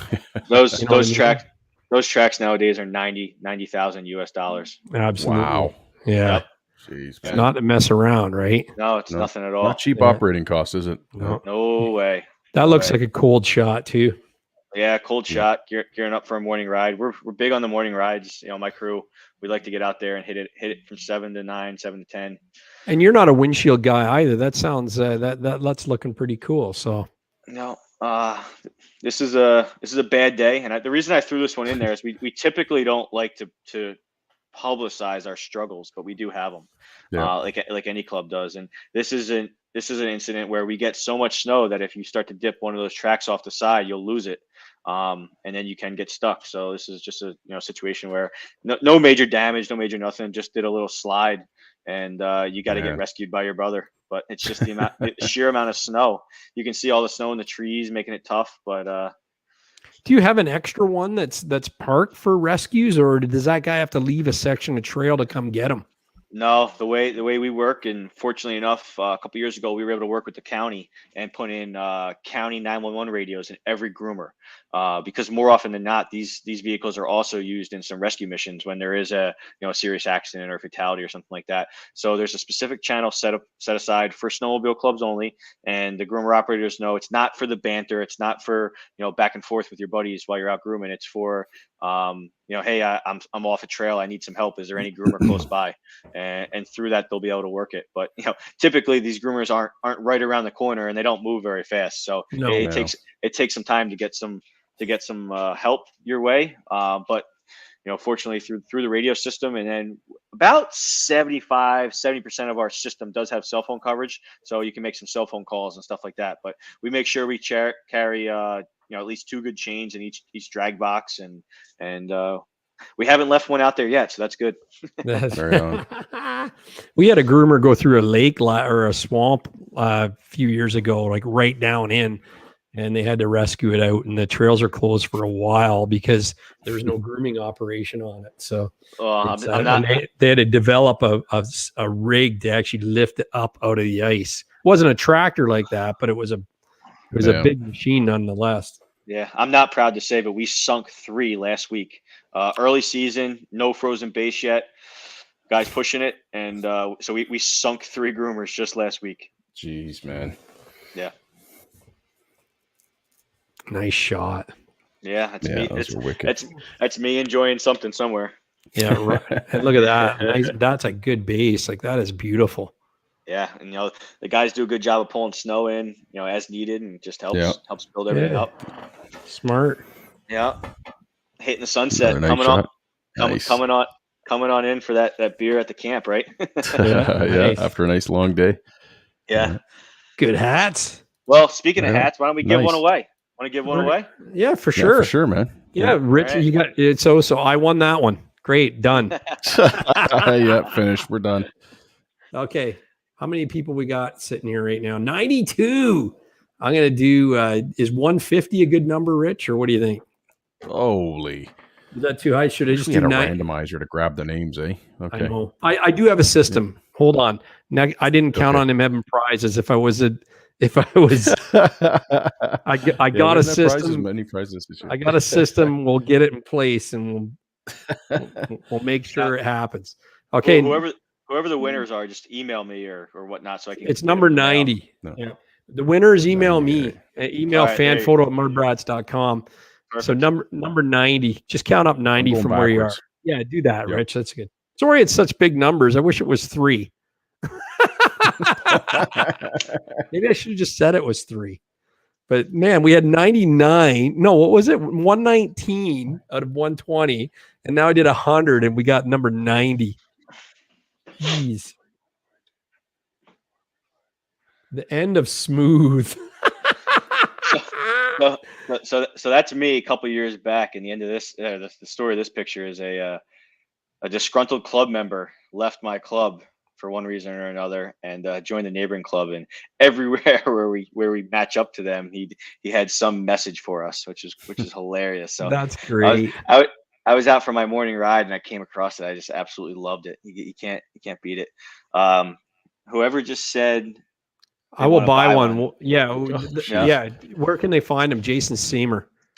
Yeah, we have an online store that opens up a couple weeks at a time, so that'll be coming up. Or just message me on Facebook, Southern Tug Hill Sno-Riders, or shoot us an email, sthsnoriders@gmail, and I'll get one out in the mail to you. You can shoot us a Venmo or something. I want a shirt, so we'll talk about that. And we got a new feature coming up that Chris is kicking off. So that'll start next week, and he'll be able to keep you in the loop and when this merch store happens every time it's live and all that stuff. So yeah, that's good. Cool. Do you make make bathing? Fiona Rodriguez says, "Do you make bathing suits? If you don't, I can get some G-strings for you." Dental floss. Yeah, they look good in -40. Yes. Well, it's for the hot tub afterwards, right? Awesome. Yeah. That's not a super spectacular picture. I'm surprised they sent that one to you. That must have been an error. Yeah, I'll go to the next one then. Yeah, and again, these pictures it's just more of the same. But you can never stress enough just the magnitude of the equipment, the size, and the complexity of what these guys are doing, and they're all volunteers. It's Mhm. crazy. I was part of an economic impact study for the Tug Hill region last winter. It was very, very interesting to kind of to make it tangible of what's going on out there, and nearly 100 million in spending is brought in just in the winter months from snowmobiling, almost 1,000 jobs, and it was figured out that every snowmobiler spends about $200 a day while they're in the area. So all of that doesn't happen unless volunteers, do their thing every night and every day. Yeah. Oh, for sure. I love this next shot. Look at that. Coming through the trees. Yeah, Yeah. that's cool. Nice. That's a Yeah. Polaris there too. What's up with that? Hey, they look good in the sun. So it's Yeah. it's at the side of the trail. So I imagine it's like looking for a belt or something. Yeah, it's probably broke down. Probably stopped to ask them if they're all right. And went, oh, there's the sun. Oh, Jason Steamer, he sent me something here. Hold on. Nice. Let me cue it up. Nice. The victory. He's sending me the money so I can 20 buy my own bucks. shirt. Perfect. There you go. There you go.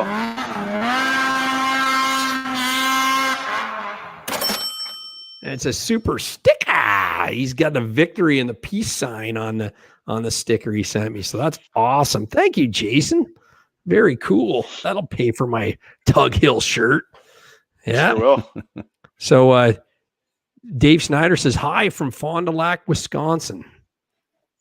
Fond du Brad Lac. Hitchcock says, wow, I spent a lot of time on Tug Hill. I've spent a lot on Tug Hill. Of course Yeah, you did. of course. Another one. Oh, we're back to the beginning, eh? Is that no, that's not beginning. He just sent me doubles. Oh, was it? Oh, was it? Doubles. Okay. It's all the same stuff. Oh, Rich, he sent me more pictures than he's trying to beat Kirk Hastings' record. Oh, is he? The number of pictures sent in. I think he did. I got excited. This is a good morning. shot of volunteers. That's what it is. This was earlier this year. Working on a trail reroute because of some landowner purchases that no longer wanted the trail across their yard, and the guys got to go hard at work. And you see the saws, you see the stakes, you see the snow fence, and you see the guys just making it work. One quick tidbit about the saws: we're having unbelievable. So for any club volunteers out there, or snowmobile club people, we're having unbelievable luck with the E saws. And a lot of people aren't big fans of them. They don't think they have the power or whatnot, but they are so much better for us because they're a little bit lighter, a little bit safer. The batteries are staying warm in the cabs, and we're loving them. They're not easy to. You don't have to worry about starting them and the fuel and this and that. So we had a very generous donation last year from a gentleman. He bought us 4 of them, 4 Milwaukee 18-volt saws, and then we actually just acquired a BRP grant for about $3,400, which is we're gonna update the saws and add some pole saws and stuff like that. Nice. All E, so it's great. That's awesome. Hey, Rich figured out the name of the winner of the hat, and you'll never guess who it is. Go ahead and tell him, Rich. Mark Bow. Yeah. There you go. Mark, the rule is you got to go down there and pick it up, though. That's all. Yeah, come on down. Is he still in the house? Is he still in the Yeah, I think he's still in there. We'll buy you a blue light. There you go. That's our groomer barn there. Simple but effective, right? Keeps the stuff inside, man. Keeps it warm, and that's what it is. Right on. It's crazy the budget you guys operate on. It's huge. When you think of what our club runs on, you got a lot of. You must have a lot of, like a lot of fundraising going on and things like that to generate that kind of money, or does it come from permit sales, or where's it come from? It comes from the memberships. So $1,300 memberships times $24 a pop, in addition to our $45,000 we're getting from the state, and then we're probably doing $5,000 to $10,000 a year in fundraising. There's always opportunities for more fundraising, but the real problem is that with the lack of volunteerism, you're using the same 5 and 10 people for every single event. So we have kind of shifted and decided as a club and as an administration that we're really, really going to focus on quality trails, quality marketing, and hope that our membership increases because of that. and kind of use our membership as a fundraiser. So that's where we're at now. And as long as we can hold it still, we'll be in good shape for another couple of years. Right on. There's a great shot. This is our end of the year landowner and volunteer appreciation banquet dinner. So for the people that allow us to use their land for the trails, and for the people that allow us to to work throughout the year, we buy them a little dinner and a couple cocktails at the end of the year, usually March, April timeframe, and celebrate them and just thank them. It's the least we can do. Right on. And 96-ounce draft tubes for $12. Yeah, man. Let's go. Kidding me? Right. I've actually got enough for 3 with super chats tonight. That's amazing. That's awesome. That's the milk plant right there, boys. So we got to go. A lot of milk plant talk. Let's go. Oh yeah. Yeah, exactly. It sounds great. Milk plant. That's awesome. Yeah. Just a couple more club volunteers doing their thing, recognizing their efforts. So more groomers. We're just gonna fly through a few here because we got quite a few left to go. No, it's fine. You can. No, that's good. No, it's all the same stuff. No, it's good. There's the dog again. The dog looks skinny a lot. It must have wore itself out. I know you're gonna find it hard to believe, but it's 2 different dogs. Oh, okay. Oh, yeah. Half the work each. Similar breed, but yeah. Slowbee says that's the most affordable place on the hill. It is. Right on. It is. Yep. There's our West Leyden Fire Department and Southern Tug Hill Sno-Riders Ranger. Obviously, in the summer, it gets put on wheels so they can use it for ATV rescue or whatever else they need to do. They actually have a pump and a tank system too, so they can use it for some brush fires and stuff. So it's truly an awesome vehicle and use year round. That's cool. Dannon says, sorry, I'm like 2 hours late. Not sure if you guys heard, but we got a bit of snow. Oh, yeah. Everybody's probably picking themselves out. He's up north. He's Toronto, actually. Toronto is insane right now. There's a third dog. It's a third dog. Okay. Now you're just kidding us now. Yeah. That's also a flat rock. That's also a flat rock inn dog. I can't go to the flat rock inn. I'm going to come home with like dogs, like crazy. Are they the only one breed too? Or is they're all golden. All golden retrievers. Nice. Yep, absolutely. That's classic. Yeah. Oh my god. They get you all liquored up on the $12 96-ounce beer kegs and send you home with a bunch of puppies. Gary, FY Tug Hill is huge with ATV trails. Yeah, I bet it is. So those trails, cottage roads, but there must be ATV offshoots on those. Yeah, there is. Not all of them are cross, not 100% kind of crossbreed, because some of the private property trails don't allow the 4-wheelers on them or vice versa. But there is a tremendous amount of ATV and side-by-side business up there. So definitely look that up. And I got to give a shout out to my local BRP dealership, KDK Sports in Rome, New York, not Rome, Italy. So you can buy a sled at KDK Sports and then head across the street to the DMV. Those guys have been hooking us up with the Skidoo products and the side-by-sides and the 4x4s for years. So hats off to those boys. Right on. There he is, Marky the Moose. Marky the Moose. That's a nice sign. Yeah. Yeah. We move him around. Like I said, we move him around a couple times a week. And it's a fun little game for kids and families and stuff like that to get out there and try to find. So we enjoy it. That's neat. So do you start at one spot to go looking for them, or is it just you randomly? There's absolutely no rhyme or reason. Guys will throw them on the drags when they feel like it and move them around. I'll be honest with you, I very, very rarely, I had no idea where they are unless I find them when I'm riding. Okay, Brad Hitchcock has been bugging me about coming down to Tug Hill forever. And now he finally throws this in, which is he should have said like last year. The vodka soaked gummy bears at the Hideaway are awesome. Oh man, are you serious? He's not wrong. And Brett, somebody says KDK is awesome. They are right. Brad, I don't know if the new owners, Hideaway sold, and this is their second year. So I don't know if they're continuing that tradition. I was actually in there on Saturday for a beer myself. I should have asked. So I'll have to report back, fellas. But I'm not sure that they do them, but I hope they do. They were delicious.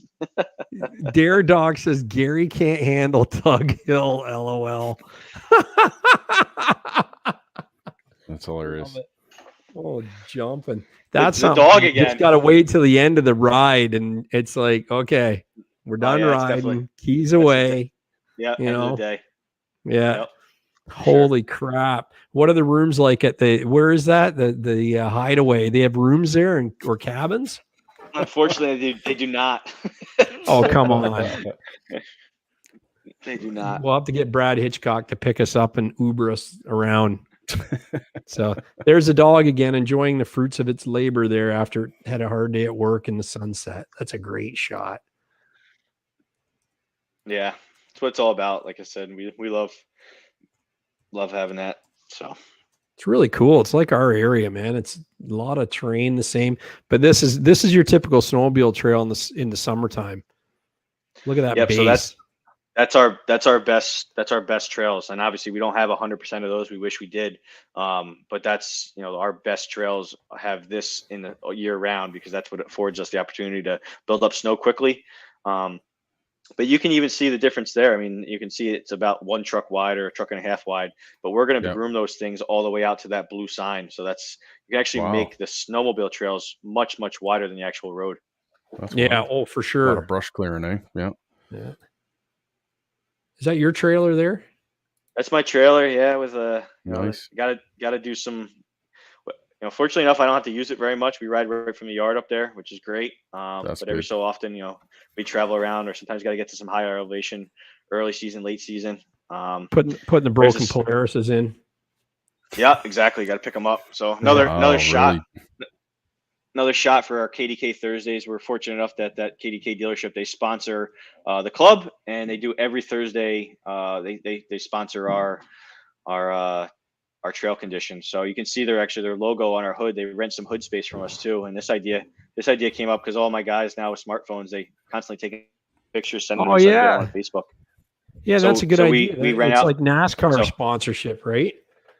Anybody that wants to we got to get a SnowBRATS sticker out there. No, There we you need go. snowmobile sessions right in front of that. On top of that, let's do talk it. about that. That'd be awesome. Get me a decal and we'll do it. We'll make it happen. So I'm the decal guy. we got a brand new groomer coming to us from Maine, so let's make it happen. That might be the baby. Seriously, okay, let's do that. That's awesome. Okay. I love that. Yeah, I mean, yeah, that's cool. There's Groomer, I love that. yeah, that's some good snow. That's the late last year, and that's the New York State Groomer Operator of the Year for last year, Roger Smith, just doing his Right thing. on. That gentleman spends more time in that tractor than we all do riding. It's incredible. So he grooms almost every night. 6, 8, 10 hours a night, and does it because he loves it. So God bless him, and God bless everybody that makes it Yeah, happen. that's awesome. Matt B says, "Is there any pictures of the gorge? I know it's not STH territory, but it's a cool view." The gorge is awesome. That's not our specific area, but our trails stop about 6, 8 miles south of there. So the But gorge we don't have any falls within- pictures. We don't have any pictures in here, though, right? No, unfortunately not. Nope. Look at this guy. He's working hard at it. Yep. Yeah.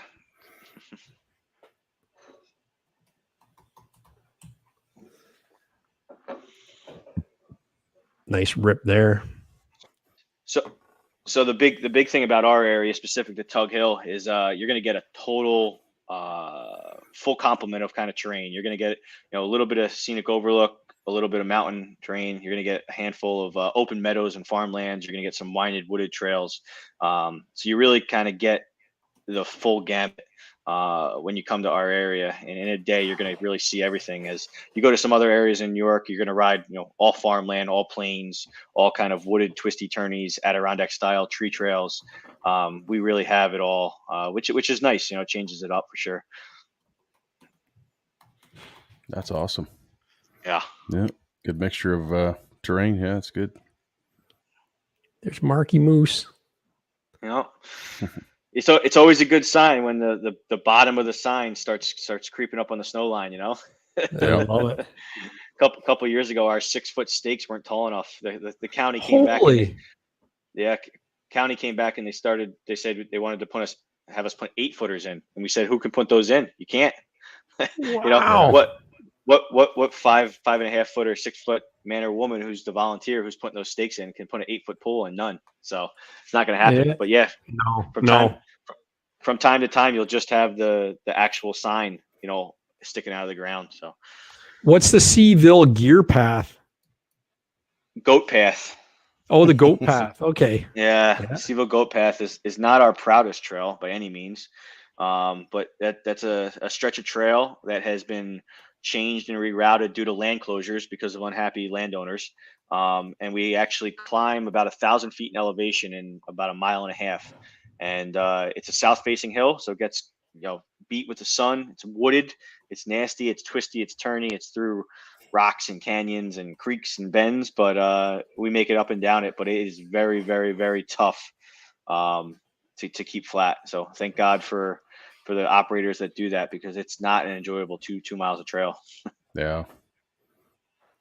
And unfortunately, it ties in a very popular parking spot to a gas destination. So it's heavily enough traveled that it's tough to keep going. Got to be groomed. Yeah. Look at that. Nice hard packed. That's Hard the squeaky packed. snow. You can tell that's cold. Yeah. Nice. Yep. Another There it good is. shot too. Yeah. KDK sticker, join STH, fire department logo. Love it. It's our Apple Mill that's- Trail. Good stuff. Yeah. I love it, man. It's great. There's two of our beasts at work. So we our guys enjoy driving in tandem. It doesn't always make sense because we have to divide and conquer our 68 miles of trail. But there is some advantages of grooming in tandem, especially when we have great snow. So there you go. We were just talking about it, right? That's a 7-foot stake on that particular sign. Holy, really?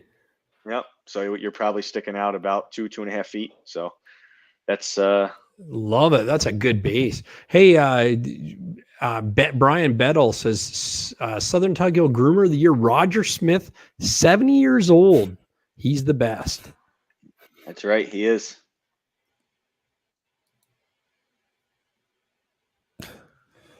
Yeah. Another good shot of it. That's some beers with the dogs at the end of the day after a good ride. That's what it's all about, right? Yep. Getting home safe after a couple 100-miler and then loving life. Yeah. Enjoying the fruits of the labor.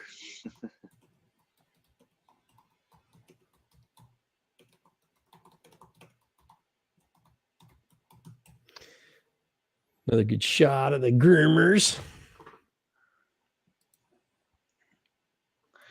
Yeah, this is a nice shot of our This is amazing.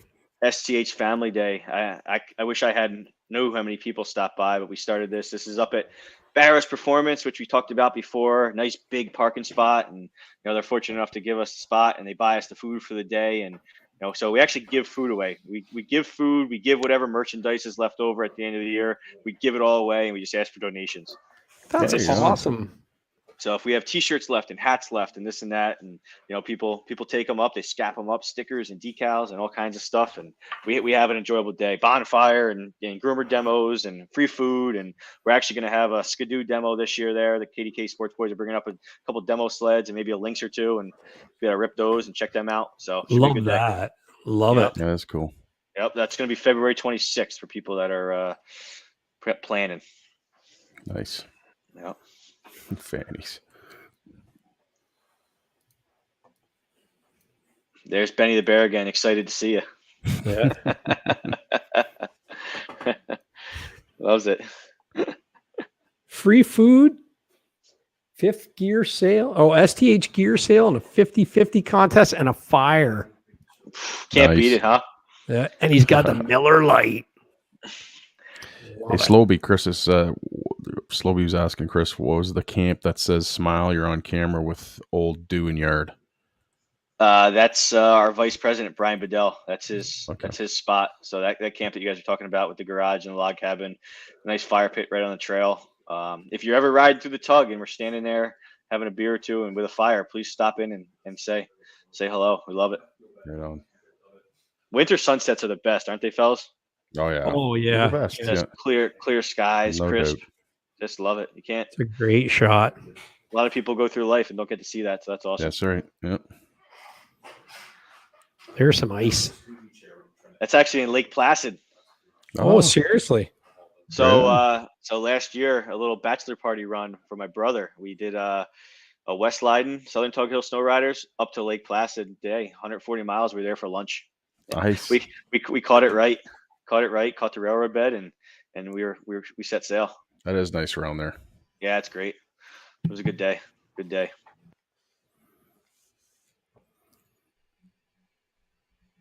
Another nice shot. Yeah, there's my pops holding sign, doing work. Nice. Oh, I got a shot like this.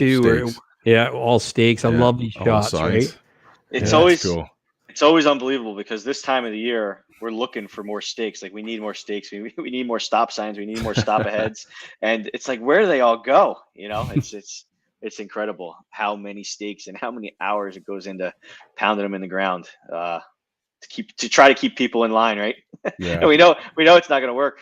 Yeah. We got a guy in our club. It's like herding kittens when he's looking for signs. Look at that. That's awesome. Yeah.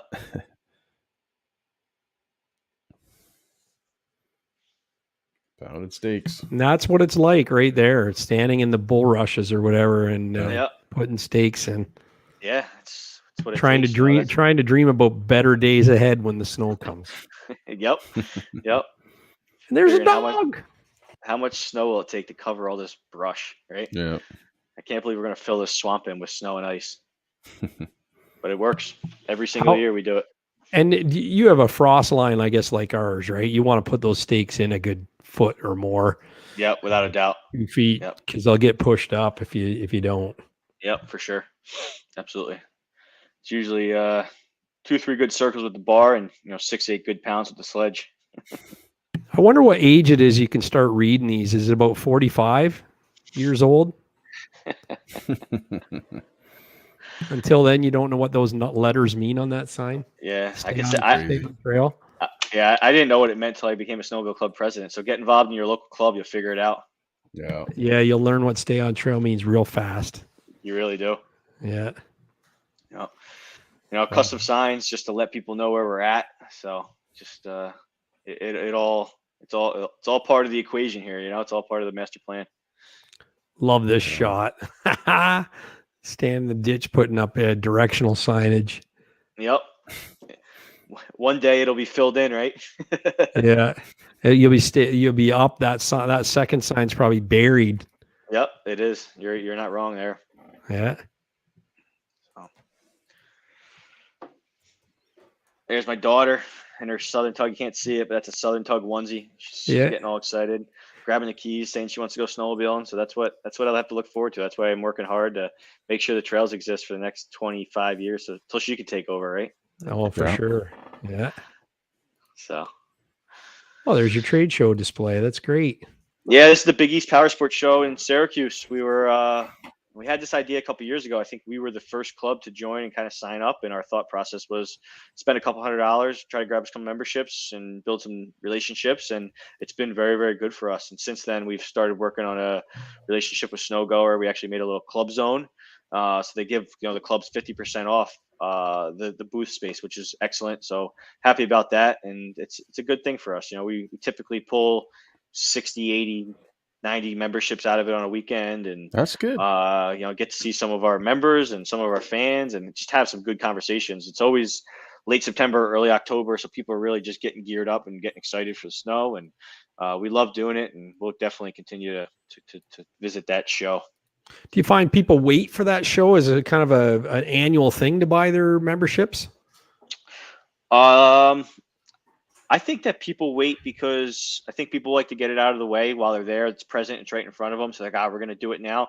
But I think we also run some nice incentives around it. So we've teamed up with Tech Fest before. Great company. Anybody who joins this weekend gets a chance to win a Tech Fest. This specific last year, anybody that joined won a Yeti 45 cooler.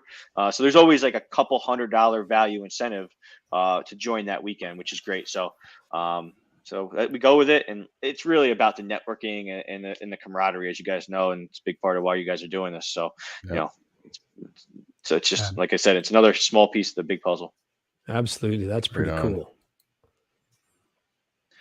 cool. More signs, these were donated by a sign gentleman out of Albany area, Albany, New York, EC Graphics. He also has a little snow brand, so Snow Colt. So avid snowmobile rider, loves our trails, reached out and said, hey, what can I do? And I said, I need some signs, and shot him an idea, and here you go. So as you guys know, there's nothing worse than driving around and not really knowing where you are, or if you're looking for a spot and you can't find it. So we try to do the best we can at making sure that people know where to go. And obviously always fuel and food and beer are always destination spots. So Yep. Here's Hunter wants to know where to get a shirt, hat, etc. Again, I'm going to put it in the chat when you say it. So what's the email or the group? Send me a message on Facebook, Southern Tug Hill Sno-Riders, SNO-Riders. You can send me an email at STH-Sno-Riders, SNO-Riders @gmail. And we do have an online store. It's going to open up next week for about 2 weeks. We run our online stores for like 2 weeks, and then we shut them down and they'll ship it out. So that's the best bet. That's what I'm going to tell you to do. I'll send you the link and it'll be open in about 2 weeks. So we appreciate your support. What was the email? Say that again. STH-SNO-RIDERS @gmail.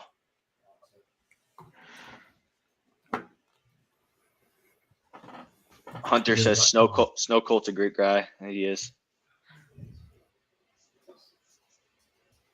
What is Snow Colt? What do they do? He's creating merchandise, I believe. Hats, t-shirts. Right on. Yep. Yeah. Neat name. Yeah, it's cool. Just more bridge work, more. It just never ends, Again, personal equipment, using it, volunteered. This specific bridge washed away. So this is a bridge that you guys saw us building before, washed away in some flooding rains this fall. Had to bring it back, rebuild it up, set it on some blocks, and then fill it in. So we're ready to go. Wow. Jeez. Yeah, Pretty nutty. It's never ending, as you fellas know. Yeah, well, that's the end of the fan photos. Actually, that was pretty awesome. I enjoyed that. Appreciate you guys and the fans taking a ride with us and seeing kind of what it's all about. Obviously, a lot of snow pictures, but one thing that you don't see, nobody will see, is the administration arm of snowmobile clubs. The folks doing the memberships and doing the daily Facebook posts and the updates and all that type of stuff. It's a couple hours a week, but it all adds up over a year, and it's all for snowmobile lovers so that we have a system to ride. Oh, absolutely. Absolutely. And so what's some things happening this season as far as events, and have you got any other events planned during the winter? We're going to try to keep all of our groomers running. We're going to try to keep our trails as flat as possible. And our STH Family Day is scheduled for Saturday, February 26th, I believe is the date. Let me make sure that that's the right day before I'm out here in the world telling everybody. Yep, the 26th, Saturday 26th at Barrett's Performance. 9 a.m. to 3 p.m. Stop on by, grab a free dog, sit by the fire, have a chat, drop a 20 in the bucket. We appreciate it, and that's really it. I mean, we try to limit, like I said, we try to limit our events. If we wanted to, we can have an event every weekend. But we're using the same 5 to 10, 20 volunteers, and it's more important to put those guys on the trail to make the trails flat. So we've kind of redirected our efforts, and that's where we're at now. Yeah, Neil Owen said it was nice to learn about Tug Hill and he's riding area, and he's going to put it on his bucket list for next year. Please do, Neil. Message us. Send us a message if you have any questions at all. For sure. That's that would be a great plan. Actually, he's a good guy. He's a big supporter of Snowmobile Sessions Live as well. So Awesome. Yeah, so that's exciting. We thank you for your time tonight too. Thanks, if man. anyone has any other questions, fire them up right away in the chat. If you don't, thank you for watching, and thank you for subscribing to MUDBRATS Snowbrats, and give this video a like if you're watching it right now, because it helps spread the love in the YouTube world too. So hit that like button. If you don't like it, hit the thumbs down twice.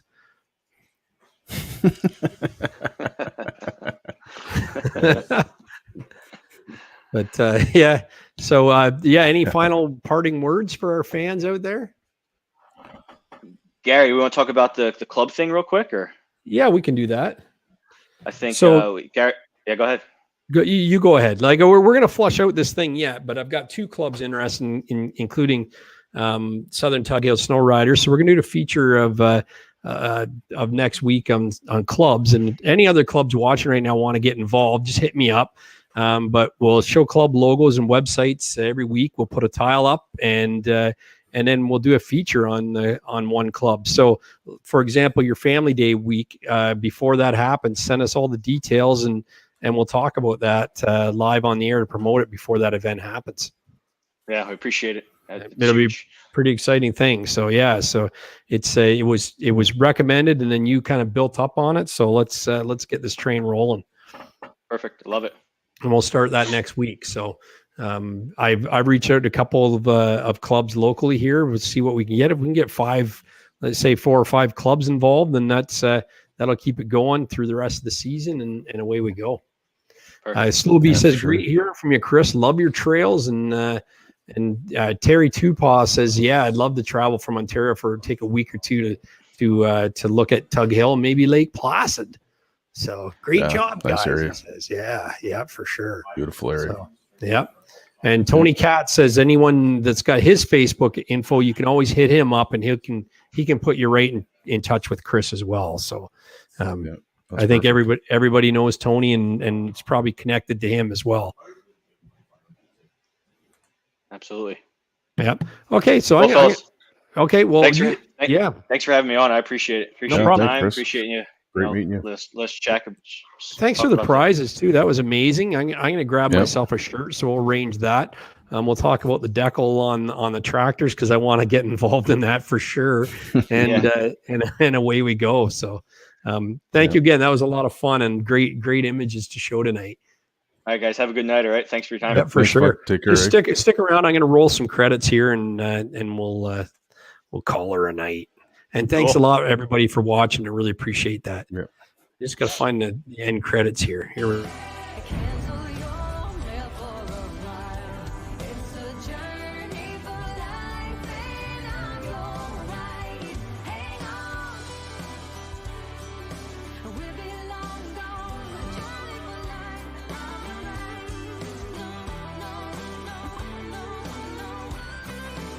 It's a journey.